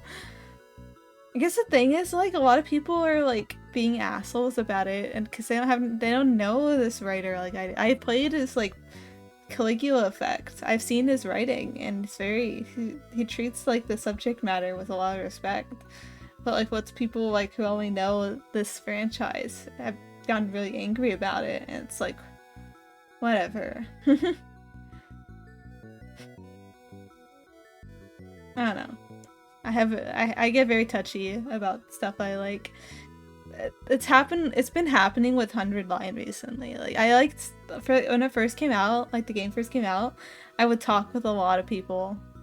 Like, I'd constantly like reply guide people on Twitters about it and like spend all day doing that. But now I'm just pickier with it. I see people have takes on it. I'm just like, you're incorrect. You're incorrect. And there's so much like fandomification of characters where they like have funny traits that aren't actually true. in canon, and they use those all the time in like fan material that they want like to be taken like seriously and accurately. And also they do the thing where they want to rush the characters being romantic, so they gloss over their flaws. The game is only 100. It's 100 lines. If you consider a line to be as long as a book, then it's 100 lines. 200-hour visual novel. Crazy. Takes forever to read. It took me like a month of just doing nothing all day, but just reading 100 line and burning out for like a week and then getting back to it to finish it. But I see people have opinions that I don't agree with, and it just makes me very angry. I wish it sucks because then like people like the popular interpretation becomes the wrong one, and I'm just screaming like, no, stop, you don't know what you're doing. You're not working, working hard enough. You're divorcing from the source material. That's just your OC now. What are you doing? Like, I have my own, like, this is literally just my OC now interpretation of the characters, but at least at that point, I just make an OC. I don't continue to push it. I don't continue to spout my opinion as fact. I get that's a pet peeve of mine. It's a big pet peeve.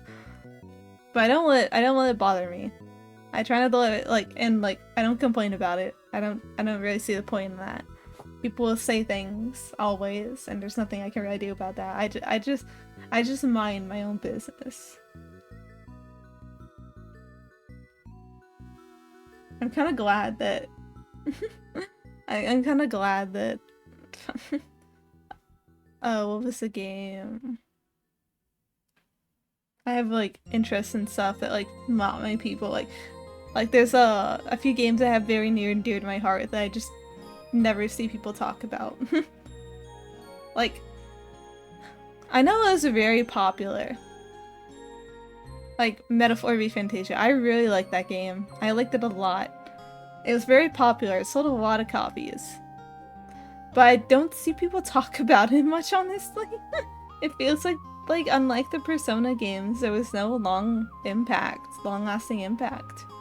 It feels like once they came out and people were just like, it's made by a new team with Hashino in it, the guy who directed Persona 3, 4, and 5. We gotta play it, and then people played it and they just kinda checked out. Or they didn't play it because it's like it was you know, not... Because like Persona games, like 3, 4, 5, even 1 and 2 took place in a high school setting, and the characters are high schoolers. Sometimes there's adults, but most of them are high schoolers, and it's the later games especially have like the over a school year sim mechanic. And like Metaphor has that too, but like it's not as important, and it only takes place over 4 months, and also you're not high schoolers. Like I'm pretty sure like the main character is like the youngest. He's like a little baby. But I think they're all adults. Even Will, like the main character, I think he's probably like I'd say like 18, 19, like a very baby adult, but still by that threshold an adult. And everyone else is like relatively older. Definitely relatively very much older. And there's all this like fantasy, political intrigue stuff. It's nothing too complicated. It's not a complicated story. It's very simple in what it's trying to say. But there is a lot of like fantasy lore stuff, and it's just not the same. But I really like it. I don't care that it's not the same. I like different things. I really liked it. It's something that kind of stayed in my brain since, but it feels like for a lot of people it didn't. I do feel like it just like I feel like generally the fan base that played and enjoyed Persona is just not like quite the same as this like the people that would enjoy high fantasy. A more like railroaded high fantasy plot. Like it did have the sim mechanics, but they're definitely not as prominent. And I did feel like for the most part it was just like like, you know, fantasy RPG, JRPG stuff. But I like fantasy JRPG stuff. I like Final Fantasies and Tales of, and insert a franchise here I might be forgetting about. I like the little 2.5D games, like the those are very cute. And I like fantasy stuff. But I also like urban fantasy stuff too. It just depends on the mood.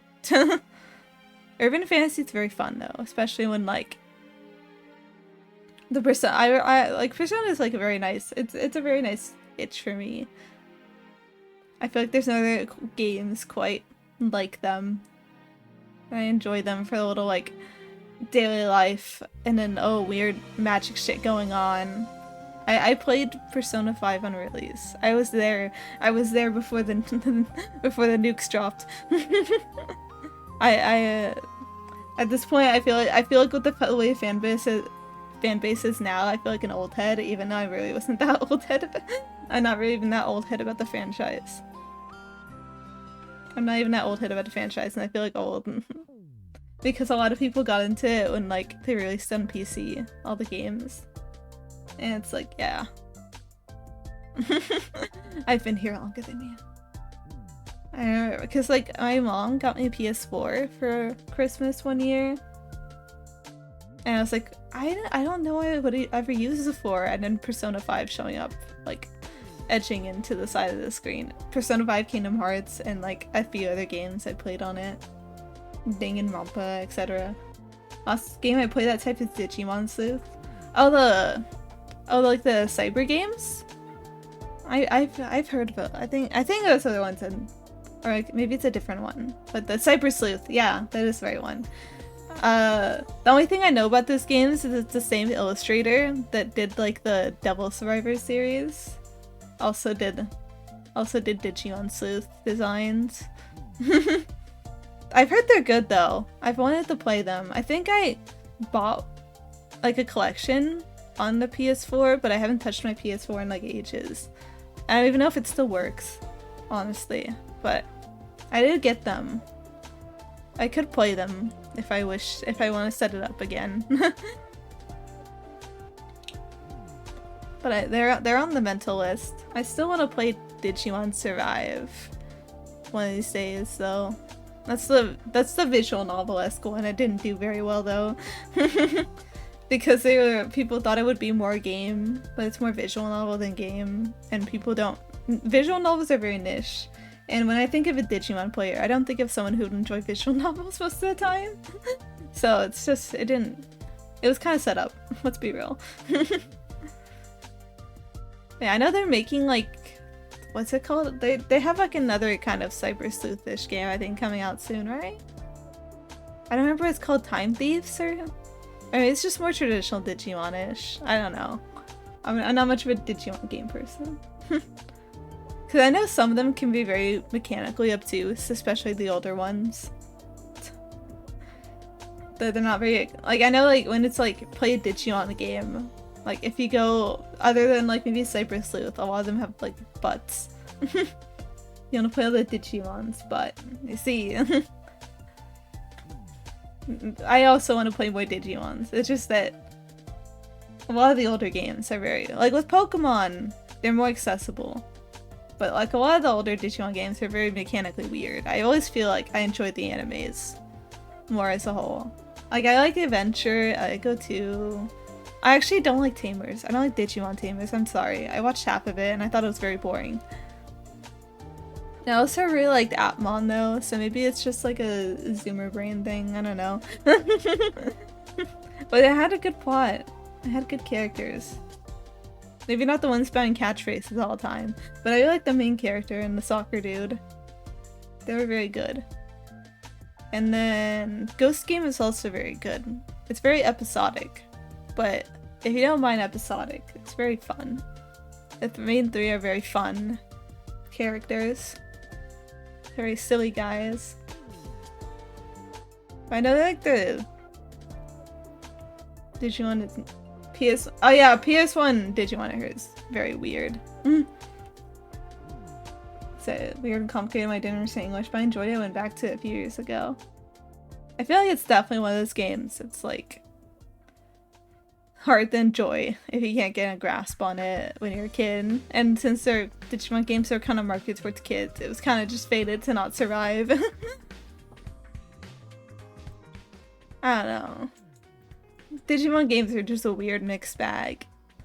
I know like the 3D, like not 3DS, DS ones. Like there's some ones on a DS that just looked very weird and not hard to enjoy. I've always been more of an anime head when it comes to Digimon. I liked watching the cartoons more than picking up the games.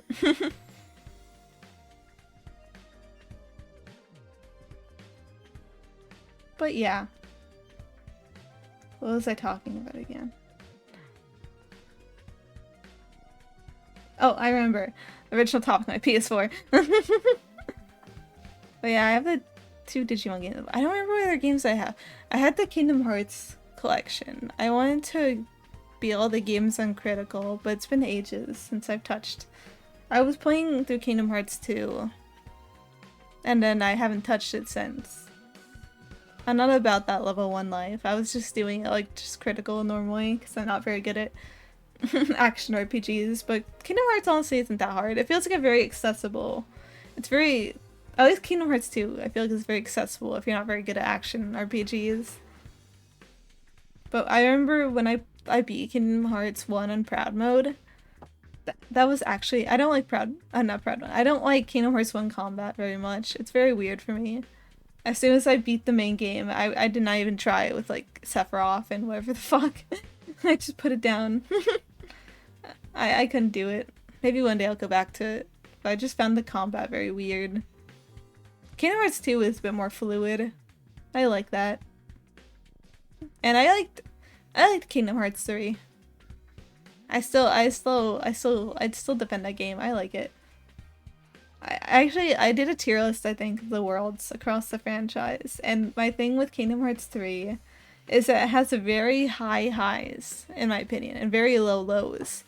Like I feel like the updated like graphics and like general like power of like the PS4 it allowed them to do like way more, but like for good and for ill, kind of way. Cause I really liked the Toy Box world.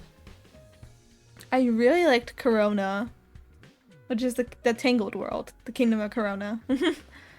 I liked Inkopolis. That's what I liked Monsters Incorporated. I liked Monsters Incorporated world a lot. Which other ones I like? I like the Pirates Caribbean world a lot. I hated the ship minigame. It felt very unintuitive, but the vibe of the world was immaculate. I hated Arendelle. Arendelle was very ugly. No. It was just an ice world, and then they literally just put Let It Go, with Sora and Goofy standing off to the side.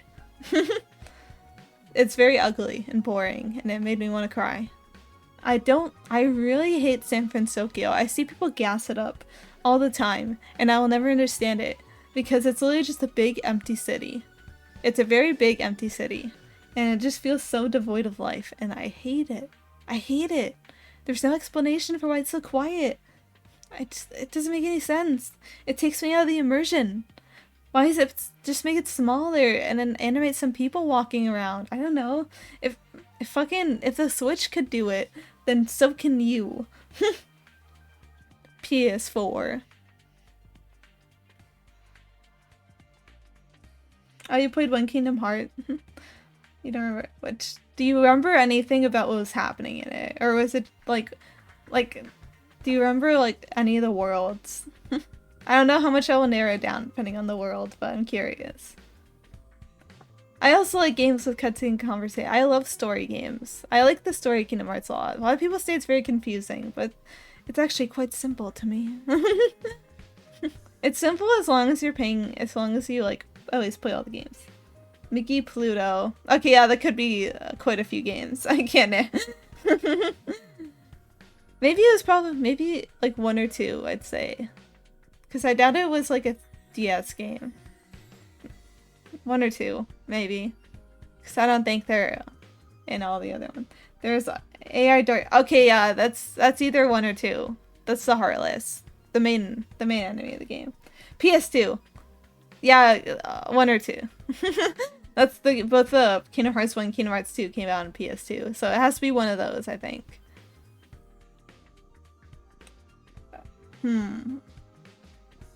Yeah. You have newer consoles. Yeah, I think that's my best guess. Either 1 or 2. I don't think Pluto appears that much in 1 though. So Mickey and Pluto together.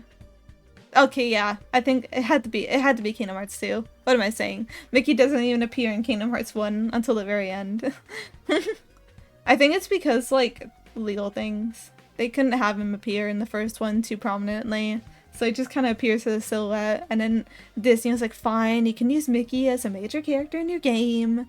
And after they were like, yay! And then they put him in more importance in the later games. Like, he's important in the Chain of Memories, he appears in a couple other games, he's in the main lines, he's very important to the plot now, yay. What upsets me though, is that Disney said no to Oswald. I'll never forgive them for that. I'll never forgive them for saying no to putting Oswald in Kingdom Hearts. It upsets me immensely. Kingdom Hearts! I've played all of them though. I think my favorite mechanically is Chain of Memories. Because that's the game with like this really fun card system. Like action RPG still, but there's cards. And like you can build a deck and organize your attacks to do like different like card attacks. And there's a break mechanic and stuff where if you pull out a high number card or like a 0 or something, you could break the opponent's card. It's really cool. It's generally cool. It gets a lot of flack, but it's generally a really fun system to mess around with. And I don't care how much dislike it gets, I'll just defend it. But my favorite story-wise is probably Birth by Sleep, even if I just fucking hate the command system. It's very boring. It's very boring. I'm a hater. But honestly, like, in terms of like the worlds and stuff, like I've always been a sucker for like the Disney elements. I like Disney stuff. So it's been a big. I've always enjoyed the Disney elements of the story more than anything. I never pay attention to Final Fantasy characters. they're there. They're cool. They do things. I feel kind of bad they're not as prominent anymore, but you know. But I really like the Disney stuff. Because if they ever got rid of the Disney stuff, it would be sad. We'd never have moments like in Kingdom Hearts 3 or Woody tells the main antagonist of the entire franchise, Xehanort, that no one will ever love him. Or when like Mike and Sully from Monsters Incorporated threw another major antagonist into a door, and then threw that door into another door, and then threw that door into another door. Just zany shit like that. Truly enhanced by like the crossover mechanics. Though they do get a little crazy with them. Do I watch most Disney shows? I watch the cartoon shows quite a bit. I used to watch a bunch of live action slop, like when I was a kid. And I didn't know what else to watch. I would just watch Disney slop all day. Until one day I just stopped. I don't know what. I used to have it on the background because it felt weird not to have it. Yeah, the series shows. I watched like, what the hell even? I watched a lot of the, like the anime and live action. Like I grew up on like. Oh, I've seen Tangled the series. I've seen the whole thing. I started rewatching it like a year ago, but I never got to it. I want to get back to it. I grew up on like Phineas and Ferb and shit. I remember other cartoons I like. I didn't really watch any of the Disney XD stuff. So I think I most and then I watched like live action shit like The Sweet Life and like Hannah Montana and whatever the fuck. You wanted to write a fanfic about it? What's the premise? I'm curious. I've seen the entire show. So I probably understand. You know, it has been a while, but I remember The Gist. And I still listen to some of the songs from it sometimes, because it had some bangers. It had some bangers. I even have friends who are like, I never watched the show, but the song's really good. Oh, you don't remember? Oh, that's too bad. Years ago. That show is really old. Man, I remember. I still remember watching cause like, we got rid of cable forever ago. And I remember watching the season 1 finale before we lost cable and just being so hyped about what came next. It was about Cassandra and Mother Gothel. Interesting. I know that, like, they have a very, like, there's a very, like, that part of the show I remember generally being really, like, controversial on the fan base.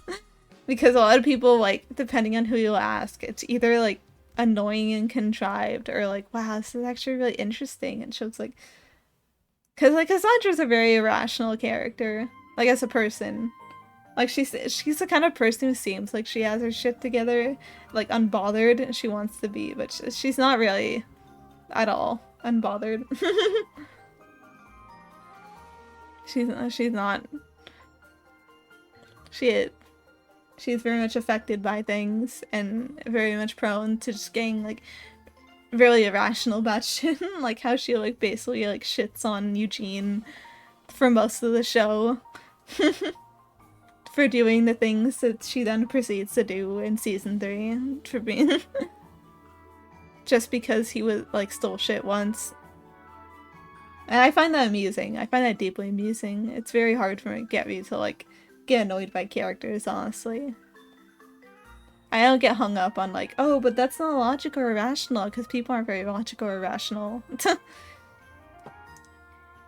You could put signs in front of people's faces and they won't read them. I think people just are not very smart overall. So it doesn't bother me when characters do something stupid. It's just a reflection of what we do. Let's do something stupid. But I remember this one time I watched Spirit Away once and I got really annoyed watching it. And I don't know, because I never got annoyed ever again watching that movie. So I don't know, maybe I'm not immune. But honestly, like, it's funny with Disney cartoons, because when I was a kid, like, the only good ones I really remember getting attached to were, like, Phineas and Ferb, and, that was it. But they got some really good ones later on, when I was older. But Cartoon Network had, like, a lot of really good ones when I was a kid. Like, I watched a lot of Ed, Edd and Eddy. That one's like the, if I had to point at the cartoon, be like, yep, that, I think that did things to my brain later in life. Ed, Edd and Eddy would probably be at the top of that list. And Tom and Jerry. That's not like a Hanna-Barbera, but you know. Tom and Jerry also shaped something in my brain. And then they had stuff like Courage the Cowardly Dog, and then Foster's. I'm thinking of that because the song that's playing right now is kind of a riff on the Foster's theme.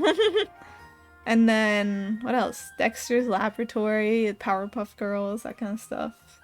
I was a bit... Oh, Codename Kids Next Door. Like, for some of the shows, like, they're a bit closer to my time. Some of them are a bit older, and I only caught, like, the tail end of them. But I mostly watched Cartoon Network as a kid. But then, like, later on, they just kind of filtered out a lot of their shows. Like, I think by the time I was, like, middle school, they'd gotten rid of, like, most of the stuff for Teen Titans. And, like, I watched Steven Universe. I was on Tumblr for all the Steven Universe discourse. I was there when they did the episode where Pearl and Garnet fused, and they fought for a week, and then they made up, and then Tumblr hated it because they made it, like, really quick, the forgiveness scene. And I was there when the missiles dropped, basically. It's so funny how much, like, that show reputation that cartoon has, because when you watch it, it's generally, like, it's solidly pretty okay. I'd say even pretty good. I wouldn't say it's the best show ever. I don't think it's something I'd get, like, extreme enjoyment out of and get really into. But it's crazy how much flack it got for just being solidly pretty okay. Specifically because people on Tumblr watched it, and people on Tumblr made a big deal about everything. Funny. Funny to think about, really. But yeah, they kind of dropped off with cartoons later on, like Adventure Time, regular shows, Steam Universe, and then they're just like, let's not invest in new shows. Let's just do what Nickelodeon does and just reheat our nachos. And like the thing is, like with Disney cartoons, like they're reheating their nachos now, which sucks. They fell to the reheating their nachos disease, but because they were grabbing some really good concepts. Because Amphibia was good. I liked Amphibia. Owl House was good. And how even when they reheat their nachos, they didn't just put them back in the oven. They like added some condiments and they made it tasty. Because like DuckTales 2017 is really, really good. I really like that show. It's definitely like they definitely did something new with it compared to the original. Right, it was that Cassandra isn't actually her daughter, since Gothel was supposed to have lived for hundreds of years. Gothel had a daughter, and that daughter had another one, and 3 generations later, Cassandra ended up with Gothel when the 3 generations with Cassandra and Gothel died. Oh, that's interesting! That's interesting, because, you know, like, it didn't seem like Gothel, like, liked Cassandra at all. Like, she didn't give a shit about that kid. She was just like, oh, whatever, what is this thing? It would make sense, like, she, like, takes her on as, like, an obligation, like, after, like, her parents died and there's like nowhere else for her to go, and she's like, oh, I guess I have to. Like maybe people would get suspicious as to why this like relatively like young lady can't seem to take care of a relative. Maybe she didn't want to draw attention to herself, so she's like, okay, I'll take the child in, and then just abandons her given the first opportunity. That's sad. Poor Cassandra. That shit sucked. And then she starts blaming Rapunzel for being magic and shit, and then Rapunzel's like, bro, I got kidnapped. I got kidnapped. And held hostage. And she tried to kidnap me twice. And she tried to kill the person I loved. I don't... Crazy argument. Mother Gospel is such a good villain, honestly. I like her vibe. I like Tangled in general as a movie. It's very good. I'm very picky about the CGI Disney movies, but that one's good. That one's peak. But yeah, Disney, like, I do think they have very strong cartoons in, like, the past 10 years. Or even, like, go long. Actually, no, 10 years is... 10 years, like, 15 years. Oh, this cool what's in cool fanfic? What's the name? I honestly don't read too much Tangled fanfic. I have like maybe like one bookmarked, but I don't seek it out very often. I used to like check its stuff out when the show was airing, and then I fell off and the show finished and I finished the show. I was like, wow, that's pretty good. And I never checked out fan content from then on. What's it called? Because unfortunately, it's probably fairly hard to find. I imagine there's lots of like comics and stuff out there. Is there like what's the premise? I know there's a lot of like fun little AU things people do with the... I remember when people thought that like the streak in Varian's hair would be relevant and then it wasn't. That was funny. That was funny. I love it when the crack fan theory turns out to be right, though. Like, I say, like, the past 2 decades, I forgot to mention Gravity Falls in terms of, like, good, like, Disney cartoons. Because that one was good. That one was really good. And I remember all the fan theories about, like, Stan, and, like, the little, like, Blinky No Missa moments where you see a second one of him, and everyone's like, bro, he has a twin. He has a twin brother. It's gonna happen. It's gonna get revealed. Golden Prison. I'll look it up. Let me see.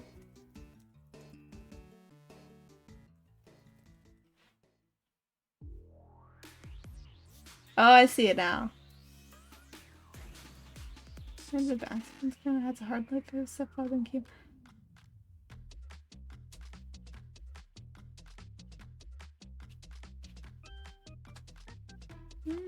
Oh, I see. Found it on Wattpad. Oh, there are visuals.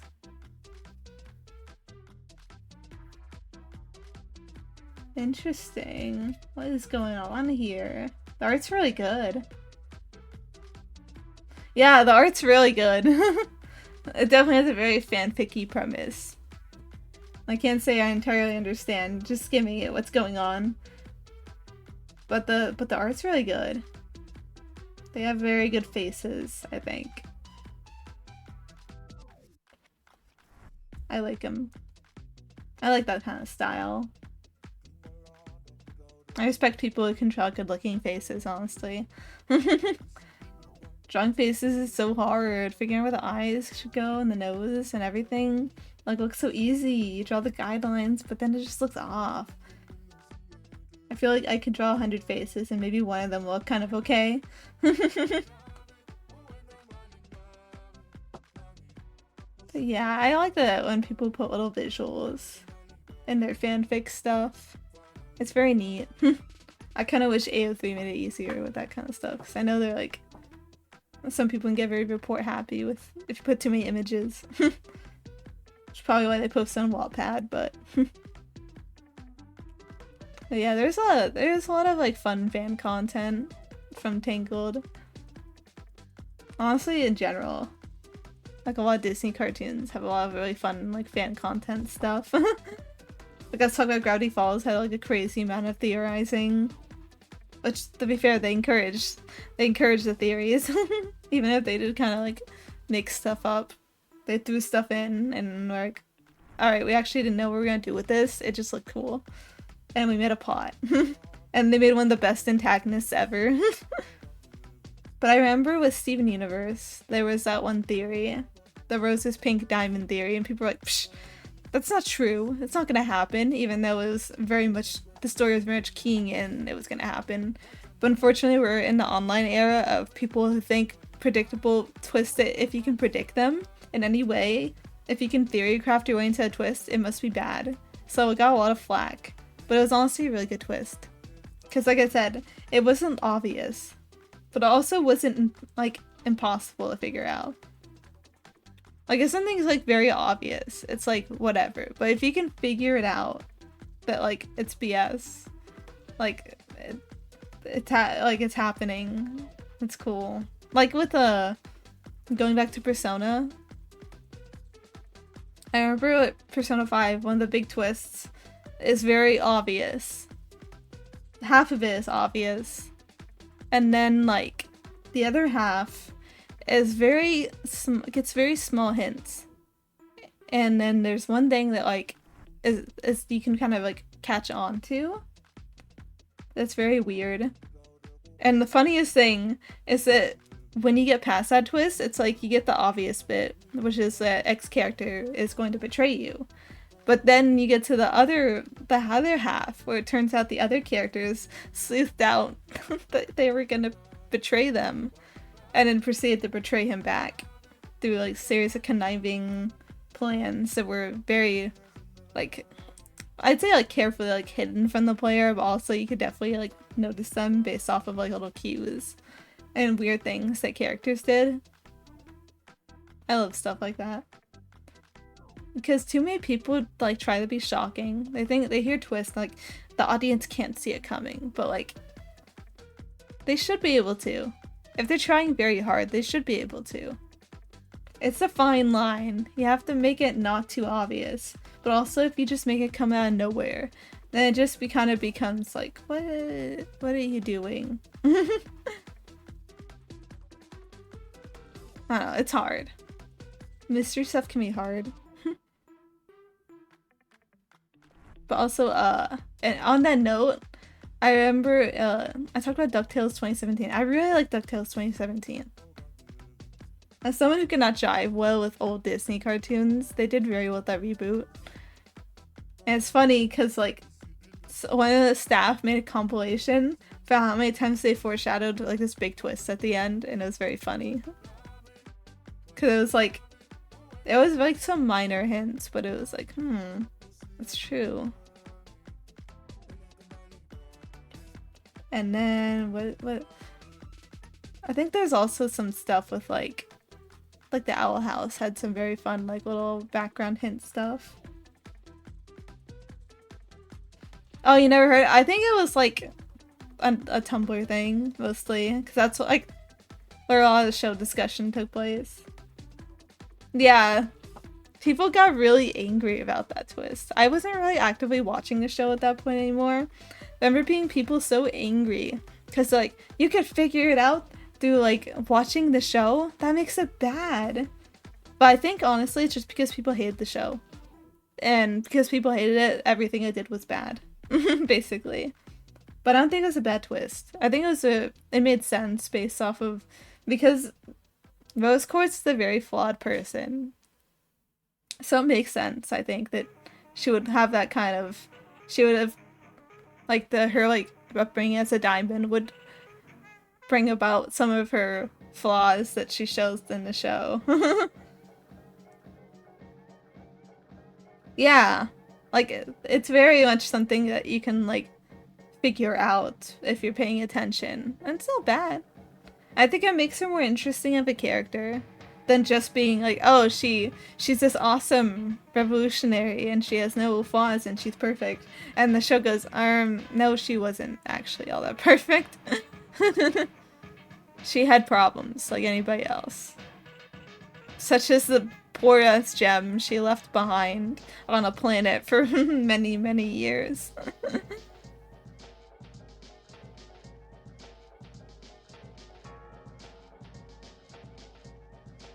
The blog doing the show talking about snake people and change the diamonds rule the world and stuff. Oh, interesting. I didn't think of that.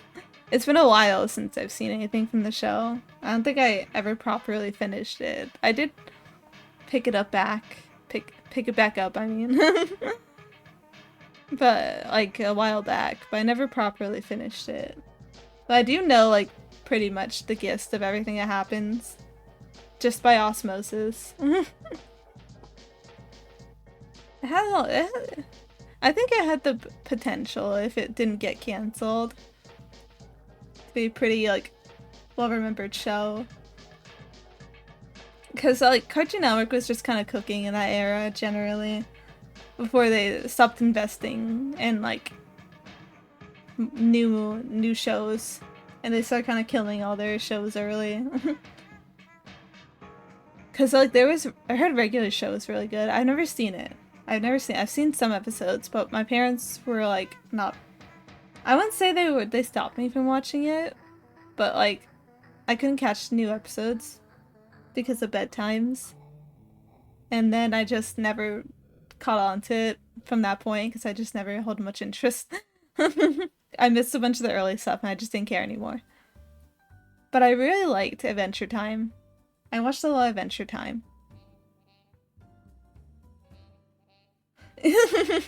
Oh, that's true.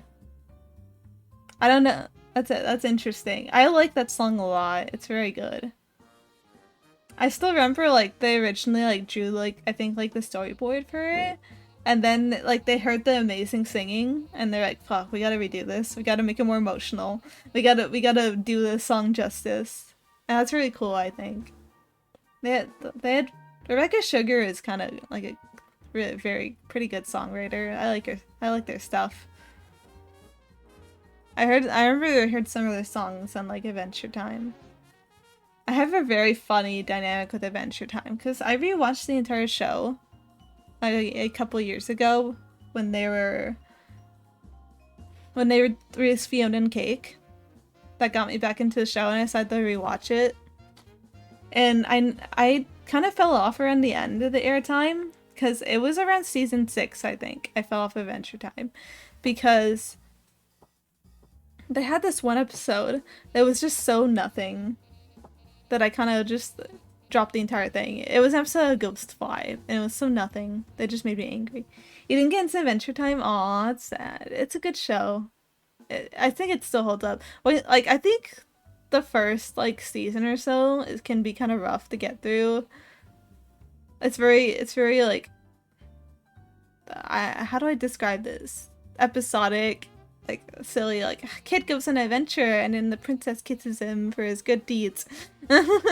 That's just the show. And it has like silly bits and stuff, but it's definitely a bit more like random mellow humor basically. But then like once you get like the later seasons, it's really fun. And it definitely does a lot with like the world made and the characters. And it gets more like down and dirty and serious and stuff.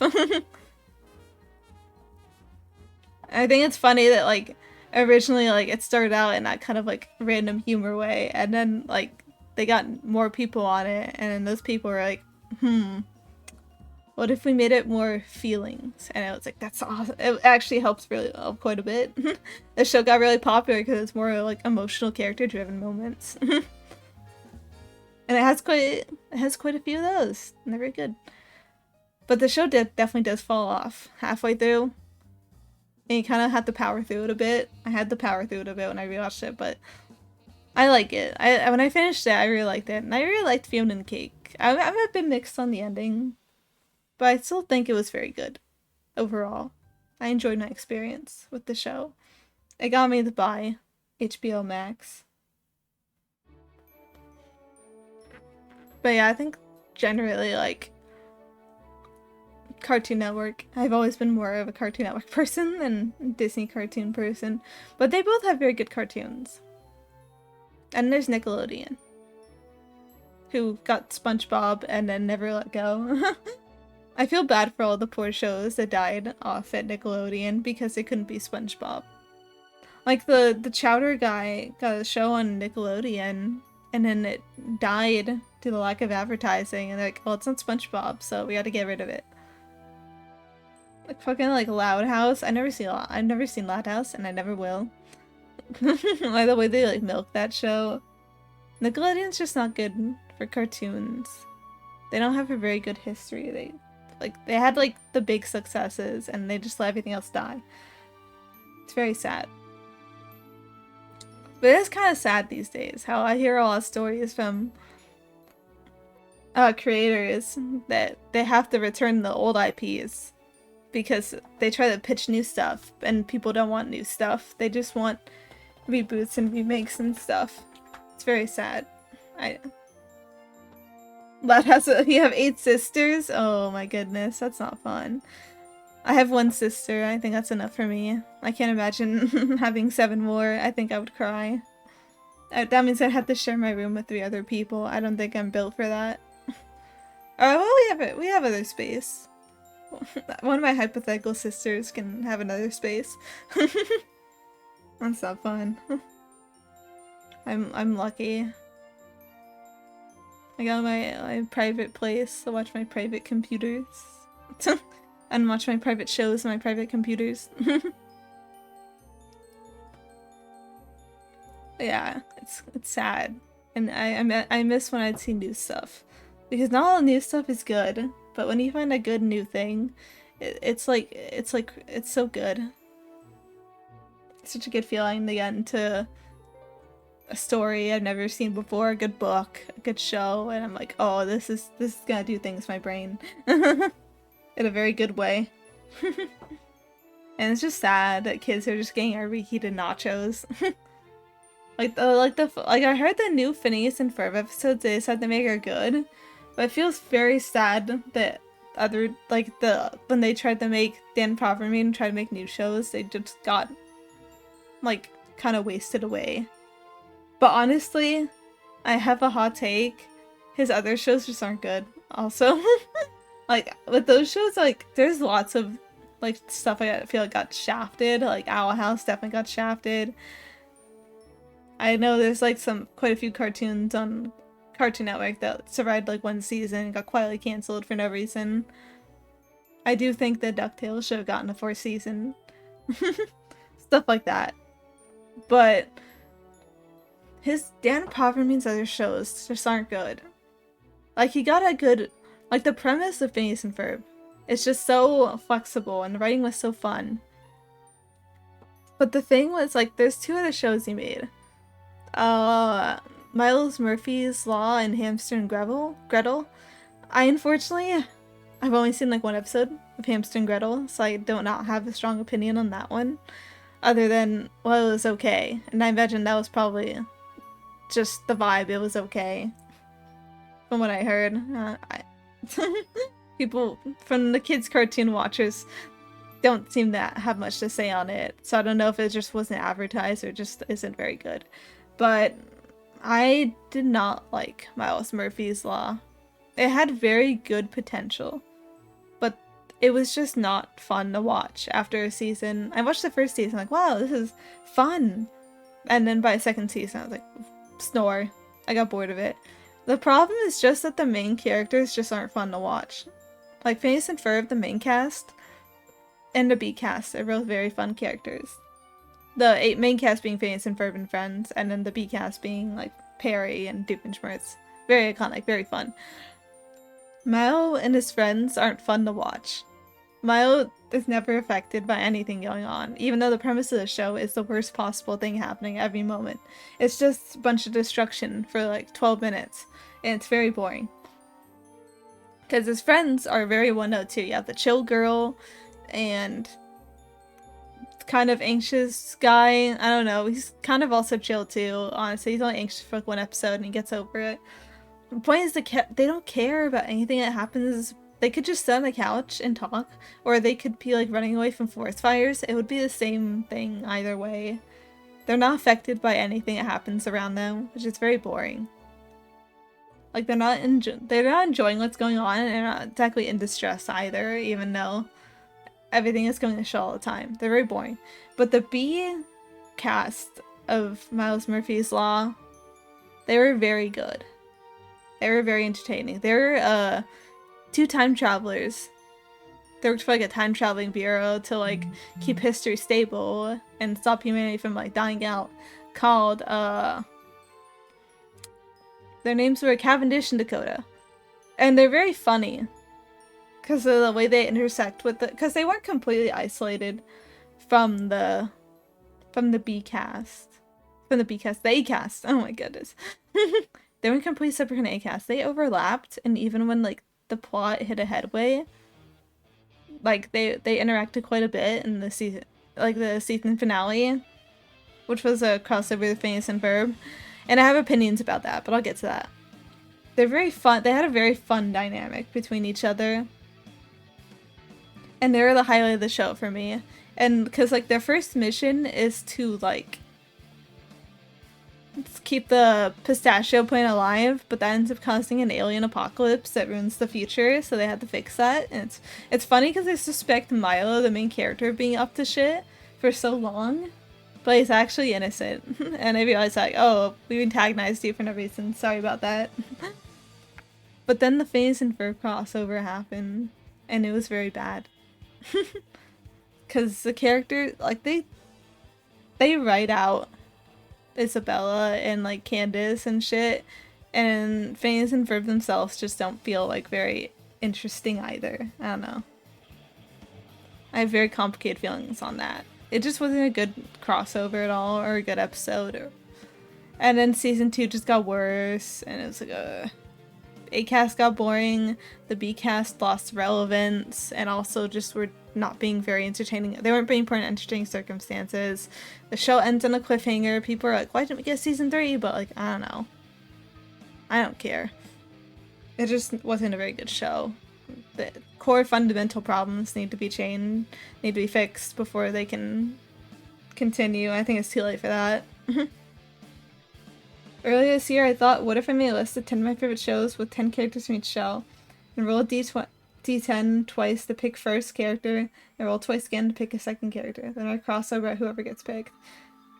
And repeat that weekly, but to make more crossovers. That would be very funny. I do enjoy a good crossover. Just for the potential of, like, just seeing what's happening. It's always funny to do that. That sounds like...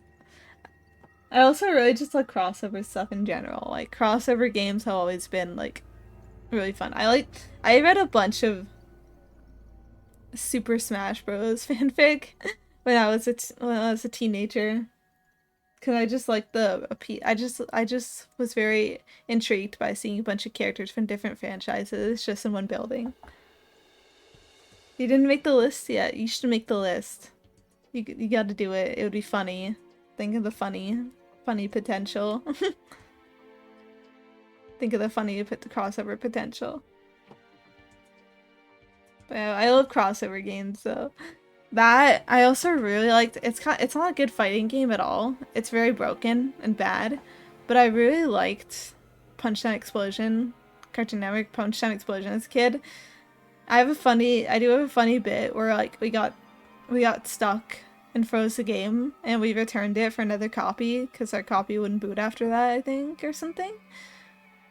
Like I think we kept freezing at that level, so we had to return it. You have so many What's one more project? Come on, you know, it's always fun to start another project when you have so many other projects. That's what I do. I'm like, I have so many projects, but I want to do them. Start another. Start another project. It won't hurt you. Too many projects. If you have too many projects, that's basically the same as having no projects. So you just you just have to keep going at that rate. Yeah, what's other crossover stuff? One part of the reason I really liked DuckTales 2017 is because they played with the other like cartoon universes. Like the Darkwing Duck stuff. It's already in the original, but like it was fun to see that. And then there was like characters from other shows showing up. I did start the layout 10 times 10. That's a story. Yeah, the story. You got something down, you know.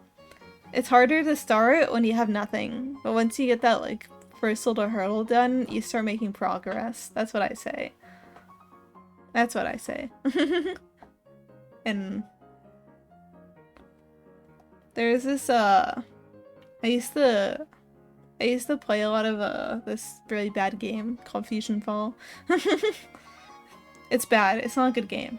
Like fundamentally, it's not a good game. It was an MMO with the crossover between like all the Cartoon Network shows, or almost all of them. Obviously there's some like had to be left behind, but like it had all their like areas smashed together. Like you'd have Pokeokes next to Sector V, and then next to Peach Creek. And you would have Townsville next to Orchid Bay and shit. It was awesome. But it wasn't a good game. It was an MMO, but the social elements weren't very prominent. There wasn't much to do other than like the story and the missions, and once you did all of those, you were pretty much just out of luck. It had a very low max level cap, and there was no good end game content or like any content. But it's still precious to my heart because I love crossovers, and lots of people did really fun world building with the crossovers. Because there's so many like there's so much shit going on in like the Cartoon Network like Fusion Fall universe. Like I read the lore bible for that shit and I was like, this is crazy. Someone goes missing. It's funny. I wanted to classify the characters I would pick instead of just picking a 10. Like protagonist, actual protagonist, love interest, sad powerhouse, parent. You should do antagonist. Antagonist is you do antagonists. You could do sidekicks. Like a number 2 type character. You could do, I don't know, just like, maybe it's just like I see. Yeah, antagonist. And you could also do, let's see, a side carry, like, second in command, kind of. Sidekick. And then there's also, let's see. You could do sibling, yeah, parent, you could do sibling. You could also do like, maybe like mentor character. Trying to think of other ones. Maybe like the muscle kind of character, the strong one. Who carries a lot of burden, like mentally strong, physically strong, that kind of thing. the support, basically. But it could also just be like a physically strong character. That's Oh yeah, true. Powerhouse. You have Powerhouse there. I think you could do a brooding character. Like the one that's like kind of like moody and distant, but is otherwise like fairly trustworthy. Or like maybe like was once an antagonist but isn't anymore kind of thing. That kind of type beat. I'm starting to get kind of hungry. I wasn't hungry earlier though. I'll eat something eventually. I have time. The night's still young. I don't have anything to do tomorrow. I do have something to do tomorrow. But it's late in the day, so that's okay. Trying to think of other character niches. I guess there's like the young one, like the tag-along kid. And I say tag-along kid and I instantly think of Bonnie from the In Stars in Time. Epitome of the tag-along kid, really. They want to help, but they can only hand out snacks and do bonus attacks. Because I'm not a child fight.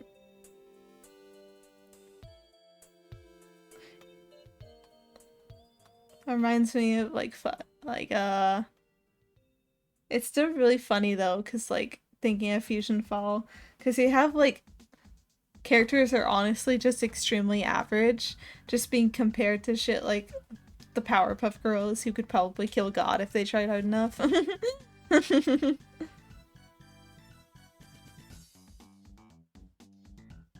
Yeah, random NPCs, like random big characters. Characters just in the background elevated to the to relevance. It's always funny when people like latch on to like a background character in a show or like a game or something and it just becomes a complete meme. Yay, 9! We're getting somewhere. I'm trying to think of some examples. Like, I know like there's some like in Persona, there's a lot of like the repeating background NPCs when they're doing animations like walking into school, and some of them become like little jokes, like the guy that's sitting behind you in class. Cause like in Persona 5 you can make like lockpick tools and other dubious illegal shit, and the guy can see it all, but he doesn't rat you out because he's a real homie.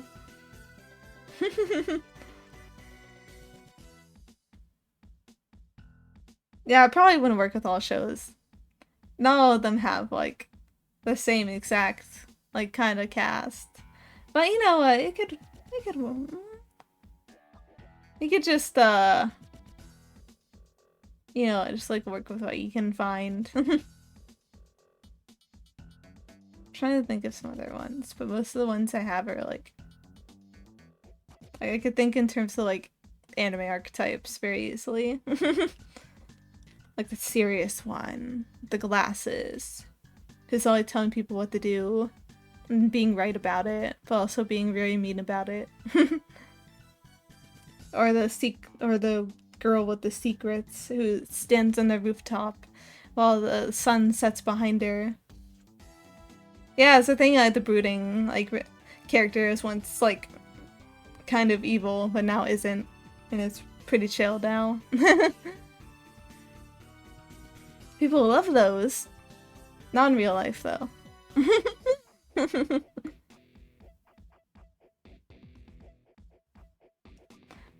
You know, speaking of that, I watched the Digital Circus. Which is a very good show. Like, it's very, like, I know, like, people put it on for their kids, but they shouldn't, because the kids don't get it. I don't think you should put the show on for your kids. It's honestly not scary, Digital Circus. Like, it has some, like, I feel like they'd be scary if you're, like, 10. 10 or younger. There's definitely some scenes I could see being intense for kids. Like, I know someone who shared, like, a story about how their mom put on Digital Circus for their six-year-old brother. And they were, like, Mom, don't, that's not for kids. Like, it looks cutesy, but it's really not for younger kids. But she didn't give a fuck, and she put it on anyways. And then she got to, like, the episode where, like, you know, a character dies, but, like, they, like, get pooped out of existence, like, casually. And it's kind of funny. Like, when you're older and watching it, it's funny. But the kid actually got traumatized from that episode. Because it's very goofy. Like, it's sad, but it's goofy. I can see how it could bother a kid. And then in the newest episode, like, if you have the right audio track on, a character kind of sort of talks about, like, sex. And they also, like, even when they say, like, curses and shit, like, it's very, like, obvious what they're saying and what they're doing. It's just not. And it has some serious shit. Like, they were messing with, like, guns and shit in the newest episode. I know a lot of, like, kids shows have a lot of, like, regulations and stuff around, like, showing firearms because they don't want kids to imitate that. That's why you see a lot of laser guns in shows, you know? Because they really don't want to risk kids imitating anything. And they don't want little Timmy to see these characters playing with, like, realistic looking guns and actually play with their dad's gun and then shoot themselves in the face. Like, you can say it's the parents' fault for letting little Timmy get a gun, but, like, also, shows can very easily get, like, sued for that kind of shit. So a lot of them don't have realistic guns and use laser guns instead. Or something to that effect. But yeah, Digital Circus is not scary. It's more like a character drama, like I've seen people say. It's very character focused. Like, you have all this stuff with, and, like, in the newest episode, they'd spend 5 minutes just yelling at each other. I think a kid would get bored watching that. I remember there's this one frame in it where I thought Pomni was gonna, well, off herself. Put it bluntly. And I'm glad I wasn't the only one who thought that, because I saw people be like, I saw this frame, I thought she was really gonna do it. But yeah, they play with guns in newest episode. It's not for kids. It's very colorful and bright, but it's like on the same level as those, it's just a genre stuff that like teenagers and stuff are into these days. Or I'd say tween. I'd say it's about the youngest I'd go. Like 11 to 13 is generally like I think a decent age to watch it. Because by then you can probably like, you know, engage in the show and understand what's going on. But it's nice. I like it. I think it has good writing. I like how flawed the characters are. Unfortunately, when things get popular, people tend to have very strong opinions about things and be incorrect about it, but like the newest episode, I really like the character drama and I'm excited for the next episode. It came really quickly too, because let me look it up real quick. Because episode 5 came out, I swear it came out like a long time ago. Not a long time, not long ago. Oh, it came out a month ago. The last episode.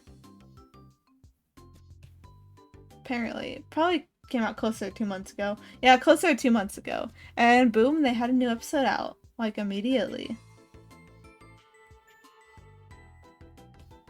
Then again, I don't know how much stuff they're working on at the moment, because I know they finished the show, and another one had a pilot.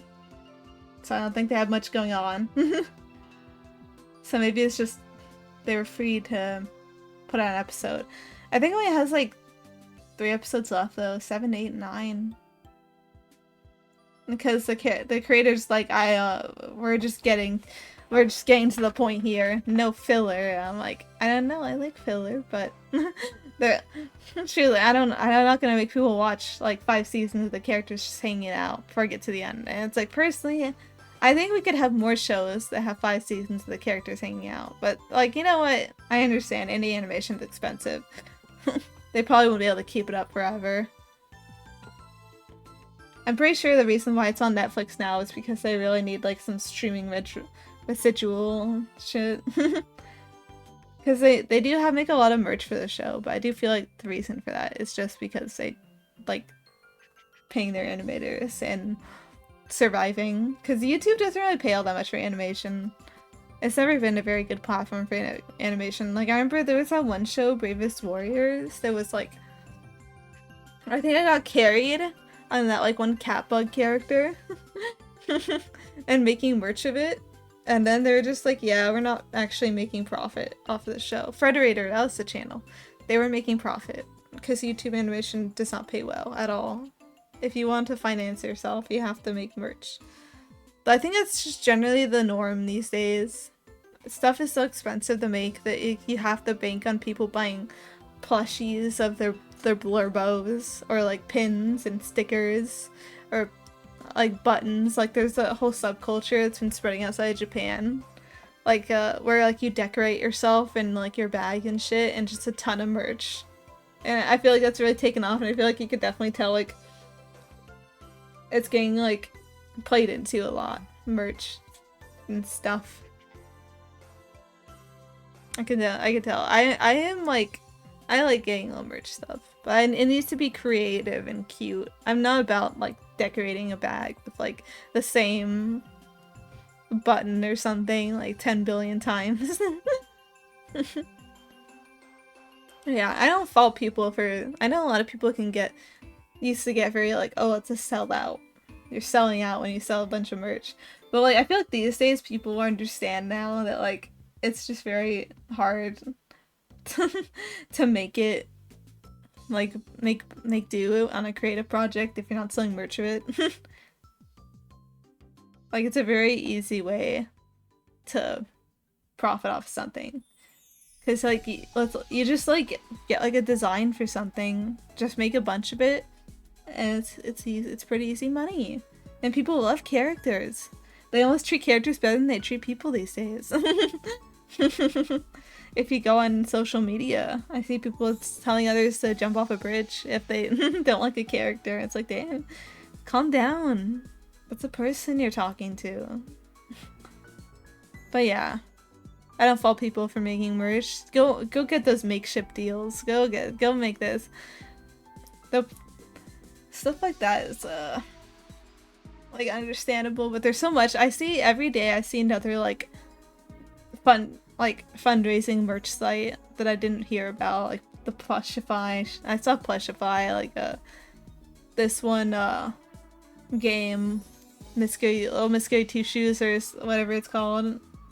Had a plushie and Plushify. I'm like, what the fuck is a Plushify? And then there's like Juniper Creates. I know this YouTuber. I bought merch through that once. And this other like indie game studio that makes us like RPG horror maker games, they also had like an art book through Juniper Creates. And then there's YouTube. YouTube's is different. That's more like, it's not like a fundraising thing. It's just a collaboration. But Makeshift, I think, is like the biggest example people think of, because Makeshift will truly just make anything. They'll truly, if you have enough like clout, they will make anything. Like they'll be like, all right, you want to make a plushie with us? How many followers do you have? All right, you have enough? Okay, plushie time. Like I'm opening right now. I see an egg carton, a plushie of 3 eggs in the carton. That's like open nearly 1,000% overfunded. Those have ready to ship plushies now, I guess. Some like, I don't even know how to describe this thing. Like, it's elongated and it has sad eyes. But yeah, it's a plushie. And I see, okay, that's definitely a Roblox character. No wonder it has so much funding. Here's another character. Oh, Until Then. I know they've been making a bunch of plushies too. That's another indie game. I see some plushies of those. This is probably a YouTuber. This looks like probably a VTuber. Oh, I see a link to YouTube. That's a VTuber plushie. I recognize that small oh man, style anywhere. Oh, it's a really big VTuber. Oh, they're huge. What the hell? Oh, they speak. Yeah, I'm not part of that sphere of the internet. I see more OC. They made a little alien plushie. It has 4 days left of funding. It's crazy. Oh, I see that one mouse character from a video game. This looks like it's another Roblox character. If I click on this, I'm expecting Roblox. Cause like they put links to their content and shit. Maybe it's not Roblox. It's an animation thing? I don't know. I don't pay attention to stuff. That looks like, is that from Nekopara? Yeah, it's Nekopara. Okay. I think that's a VTuber. I see, more country balls. Some other random internet stuff. Minecraft. You can't imagine Roblox characters being popular. Roblox is very popular. I don't play Roblox. I've never touched Roblox in my life. And frankly, I plan to keep my life as Roblox free as possible. Yeah. But I know a lot of people play Roblox games, especially like kids and adults alike all play a lot of Roblox. So there are a lot of really popular Roblox games.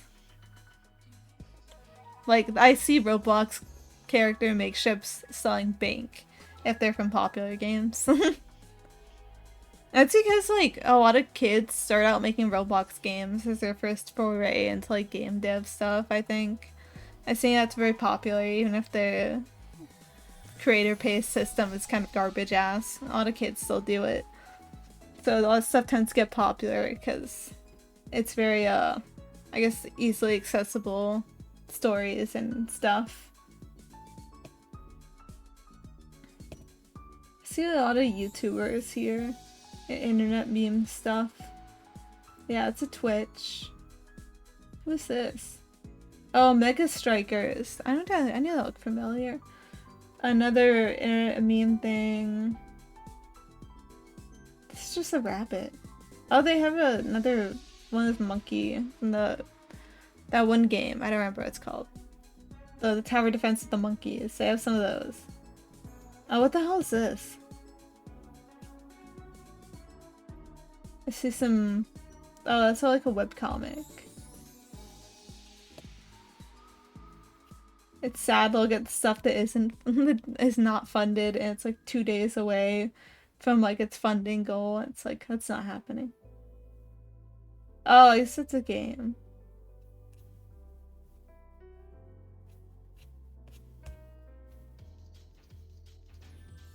What is this?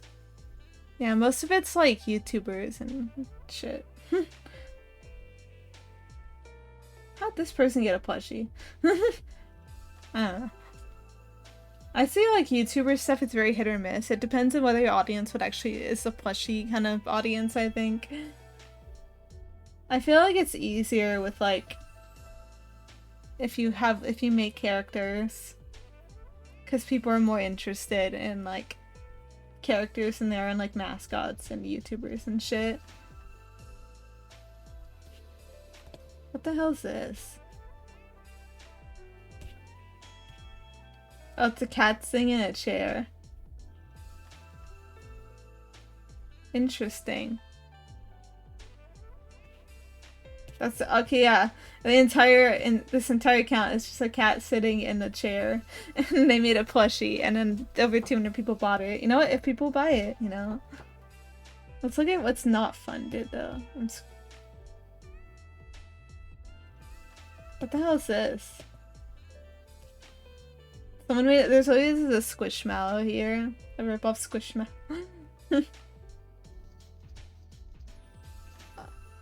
Oh, this game is trying to...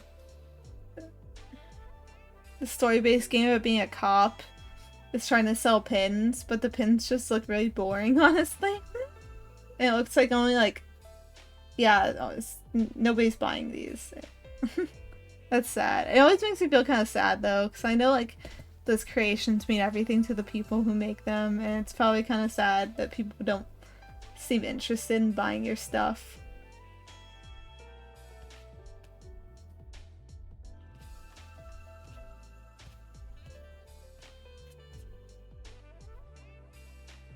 Like this is a cool. This one that looks like a cool game, and then the plushies only like sold like 24 plushies, and it's gonna end in like 10 days.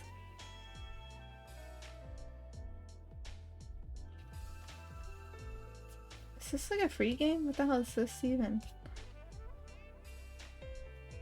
Oh, didn't it not even release yet and they're already putting out a plushie? No wonder it's not selling. Oh no, it released. Never mind. I was like, why did they make a plushie of something it's not even out yet? No, they did put it out. Is it good? It's pretty okay by the looks of it.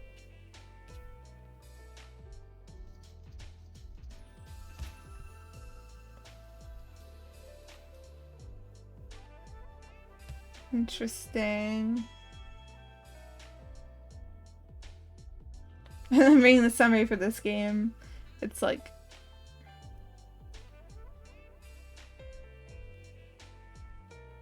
It's like a JRPG-ish kind of thing.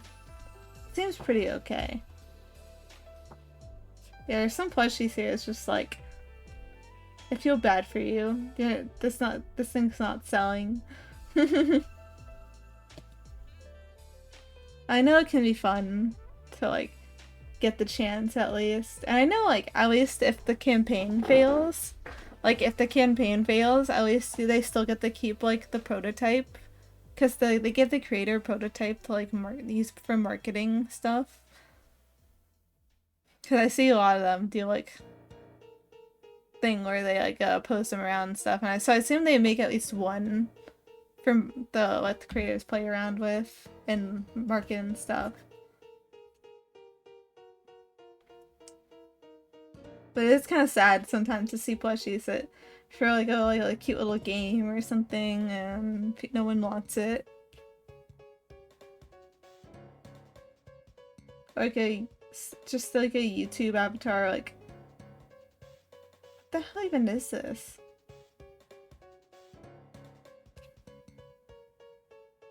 Oh, like a web animation thing.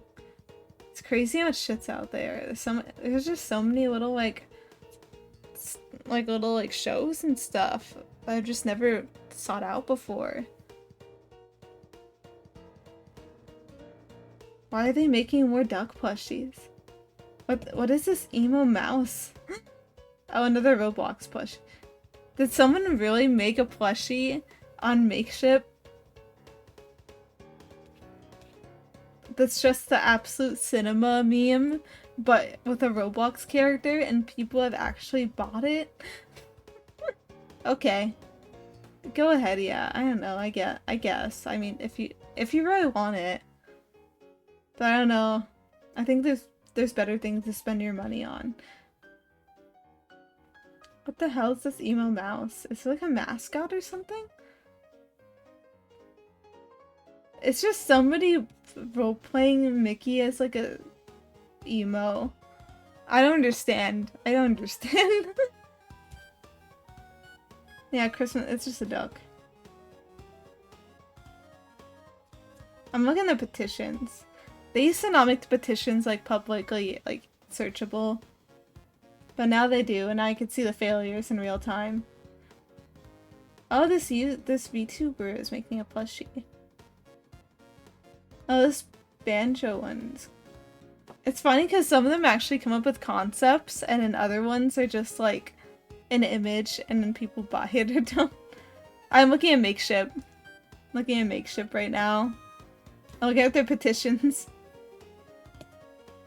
Let's look at what's failing. Ben LB. What even is this?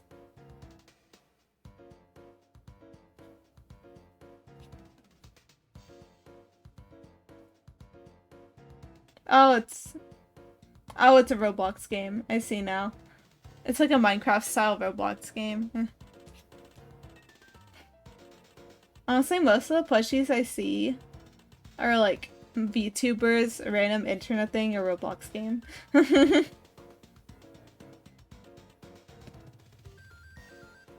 Random internet thing usually being like a meme. Oh, stop motion series? Interesting.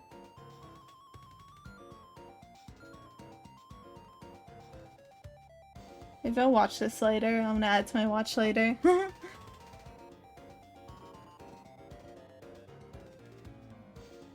Okay. What is this thing? Oh, it's a avatar. Let's look at the like white angel thing. Looks like it's an avatar. I know, I thought I heard makeship was like a 30% cut no matter like flat. But what I heard actually like it's a bit different and it's like multiplies depending on like if you sell minimum or if you sell 400 or like I'm assuming like 800 and stuff changes the totals. I don't know. I don't know how that stuff works. I don't actually know how much money you make off of a successful makeship. Or like how much it changes depending on. It's also like the factors. From what I see, the most successful makeship stuff, the stuff has to be popular now, for one thing, or you have to have a very big dedicated fan base. And I feel like the characters sell better than like the avatars. Like if you're a VTuber selling a plushie, I feel like I never see those break very high. But if you're like a game company selling your favorite character, people will buy that. But they have to be the kind of fan base that will like have their blurbos. Like they'll get emotionally attached to their favorite characters. It has to be a fan base like that. Combine all those factors and you will have a successful makeship campaign.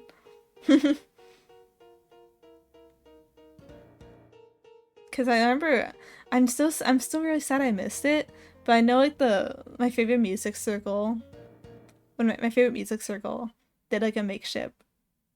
And I definitely wanna snag it later on. Because it was just a petition, luckily. It'll come back. The petitions come back. Because once the petition's successful, they do another run, like 2 months later, to actually produce the plushie. Because the way makeship does things, I know, is like, you either like... Because like, you either go through the petition process, which is mostly like, you go up to the website and be like, hey, I want to make a plushie. And they're like, alright, do you have internet clout? And if they determine you have clout, you can just throw up a petition. And then if that gets 200 sales, you get to move on to the next like part, which is the production part. So in total, you need to sell, if you were going to petition, aka if like you're not like directly approached, I think, with an offer, or like you're like really lacking in clout. I think like unless like there has to be some kind of certainty that your product will sell if you want to like not do the petition stuff. But I think if like you're a new entity to makeship, you do in fact like have to do like sell 200 through petition, and then you have to sell 200 again. And once like the sample is produced, once the campaign's out, the main campaign's out. So you had to sell 400 actually, just like at different times. And then like, I guess you get bonuses the more you sell from there. I don't know, man. Makeship's weird. I don't know how it works. It's okay, one day I will get makeship. Not me. I want to make makeshifts of my characters. I think they're very marketable personally. I think I could put it like a... No, I can't make that joke.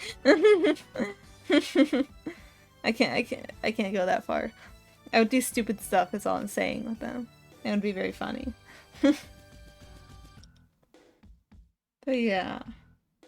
Those like internet things. The like production things that are funny, and I see so many companies that like specialize in just making niche internet stuff. And it's interesting. This phenomenon. New age phenomenon of merchandising everything. And I think it's just because everyone's in Struggle City and needs money. I've been doing too much yapping tonight. I keep talking about random shit. Makeship's funny though. It's just so funny. I love just going through like the random stuff they make. Did you know they made a plushie off of the Let's Go Gambling. The Let's Go Gambling animation. And it sold really well because it was popular at the time. They made a web fishing one too, and I'm still so sad they never made another one. Did they ever make another one? I don't remember last time I bought a makeship though. Actually, I do remember last time I bought a makeship. It was I bought like the Mirabelle in Stars in Time. Oh, they have a bring it back button? I don't think they'd redo the web fishing one though. As sad as it is. Web fishing was a really like a flash in the pan popularity. I enjoyed the game. I don't think I'd go back to it. But it's cool to see the history. I remember I bought like a couple. How many? I got a Wizard 101 one. I got the Fire Cat. I have like a. I bought a one from what's it called? Endless Monday, Dreams and Deadline. I got the Sky plushie. I got a couple of I got the two main characters at Dead Plate. I'm still holding a hope they'll make a Buxu. I think that's her name, Buxu plushie from Married in Red, because that's my favorite game of theirs. All-time favorite game of theirs. And I'm very sad that whenever they do campaigns and stuff for merch, that they make very little Married in Red content. I want them to at least make a plushie. I want at least a plushie. I feel like if they did do more plushies, they'd probably do like Cold Front and shit first, because that's more popular. But, listen. What's their names? Whatever your names are. If you ever see this video, creators of Married in Red, make a Buxu plushie for me. And only me. That's all. Okay. What else do I have? Makeships. I have the main character of Lacey's games. If they ever make a Macy plush, I'll get her too. But I like the Lacey one. I need to look at my makeship account. I know I've bought quite a few. That's because I like random internet things, but they raised their prices recently, so I find it harder to justify getting makeships like I used to. And also I just have too many plushies. Let's see. Yeah, I got Mirabelle a couple months ago. Oh yeah, a friend got me one of the Rabbit and Steel plushies. I like Rabbit and Steel. Oh yeah, I got Sifrin from In Stars in Time also. Yeah, that's pretty much it actually. I was remembering them all. I don't get many makeships. I often bookmark a lot of them like, ooh, I really want to get this one because I like this franchise. And I just never get around to it. The campaign ends and then I forget about it. Probably for the better for my poor wallet because those things can get pricey. What's the price of a makeship right now? Let's see. Let's look at this one. What is this? Gaycation emotion. What's the click? I'm confused. Apparently a makeship is. Oh, it's $30 still? I thought it was more expensive. I swear it's more expensive. I thought they raised the price, but maybe I don't know what they did. Oh god, this guy really just reads a bunch of YouTube videos. What the hell is this plush even? This guy is just reading Reddit channels. I don't know, boring. I don't like that kind of content. Sorry. I only buy plushies for my favorite characters, nothing else. I've only ever done one writing sprint this entire stream. We're gonna be here a while. That's all I'm saying. I need to fix my sitting posture. That was starting kind of sore. Okay, I feel better now. Let's do another sprint. I'm craving some productivity right now. After talking about spending money for ages. How many was I supposed to do? I don't know. I just keep going until I get tired. That's usually what I do. But I'd like to do more than one, I think. I'm gonna do one. I'd like to at least do more than one. Okay. Okay. Timer. I'm gonna walk in. I'm gonna walk in and stop yapping about plushies. This one.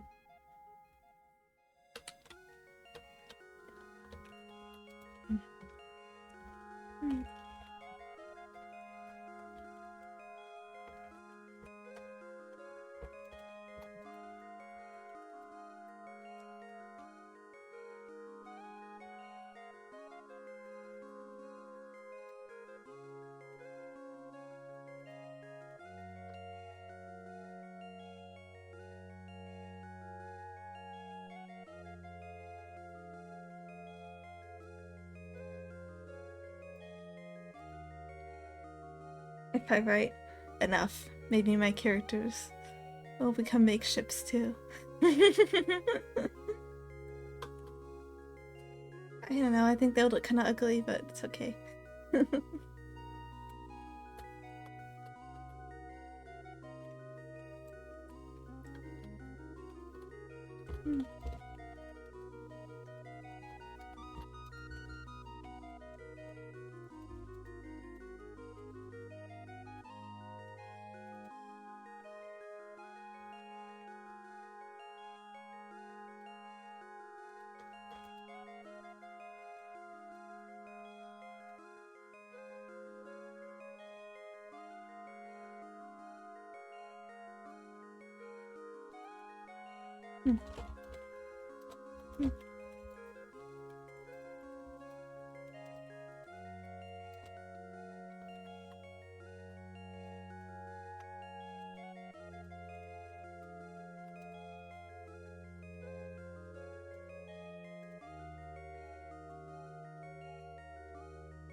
Mhm.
Mhm.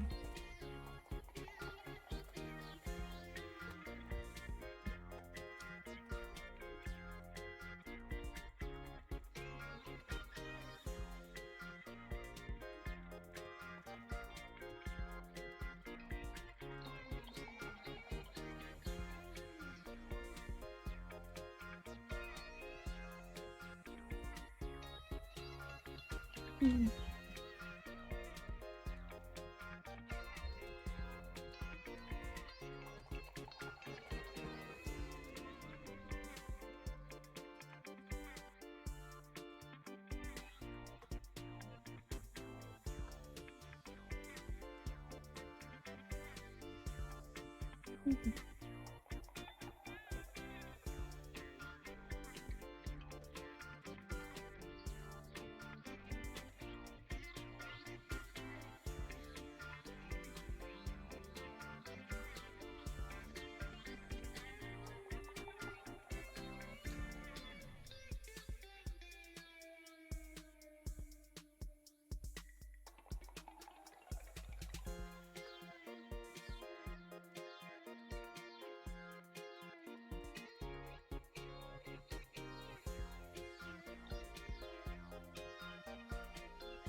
Type.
Man.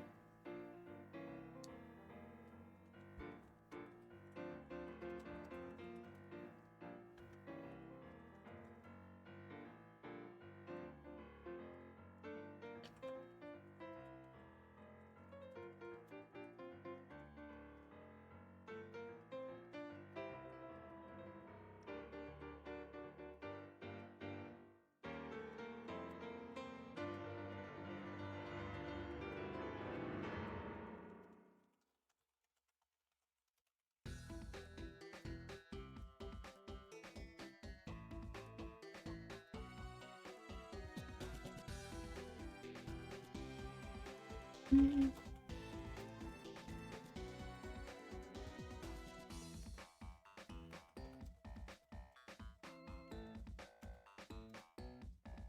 No.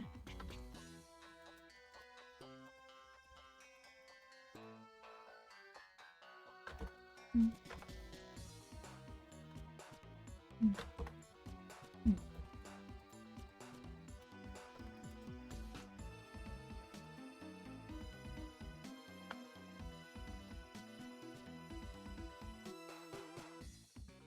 Mm.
I'm so locked in, sorry.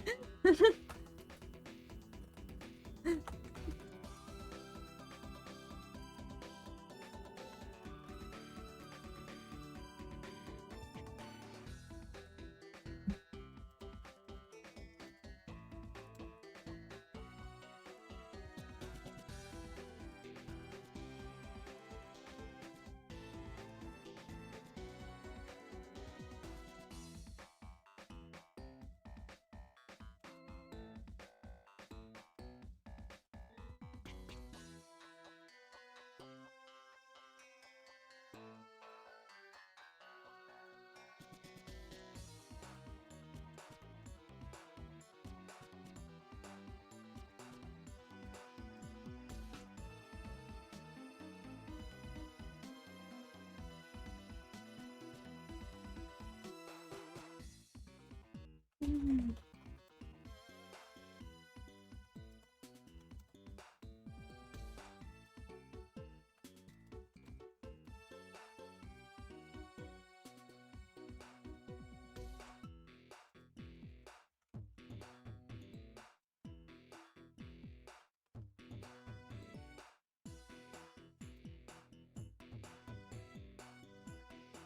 secrets.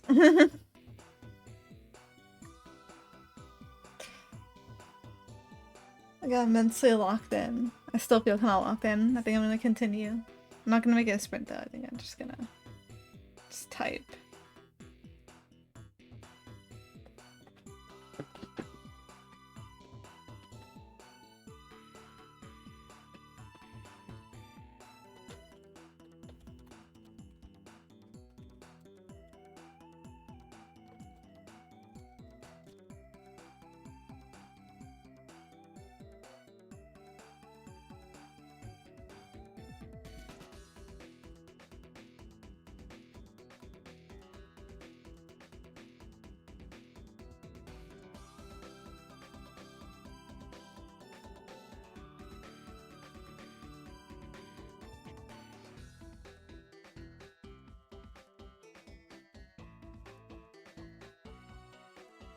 Mhm.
Okay, now I'm kind of blocked. I'm gonna stop there. What time is it? It's almost 2 a.m. I think I gotta stop. It's getting kind of late for me. Fuck, it's so late right now. I lost track of time completely. I think I'm gonna wind it down for the night. I'm gonna wind it down. I'm gonna stop that music. Also because I'm kind of tired myself. And I basically just worked in my personal project the whole time instead of the thing I originally was gonna work on, but it's okay. Sometimes you just work on the funny personal project instead. But yeah, I am going to go lie down for the night. Sorry if I'm kind of quiet. It's late right now. I didn't realize how late it was. I'm gonna wind down for the night. And then I will be back probably Wednesday. I don't know. We'll see how Tuesday feels. But I'm feeling a Wednesday myself. I don't know. Either way, I'll put it down on the schedule when I figure it out. Good night or good afternoon, I guess. Good day to you. Goodbye.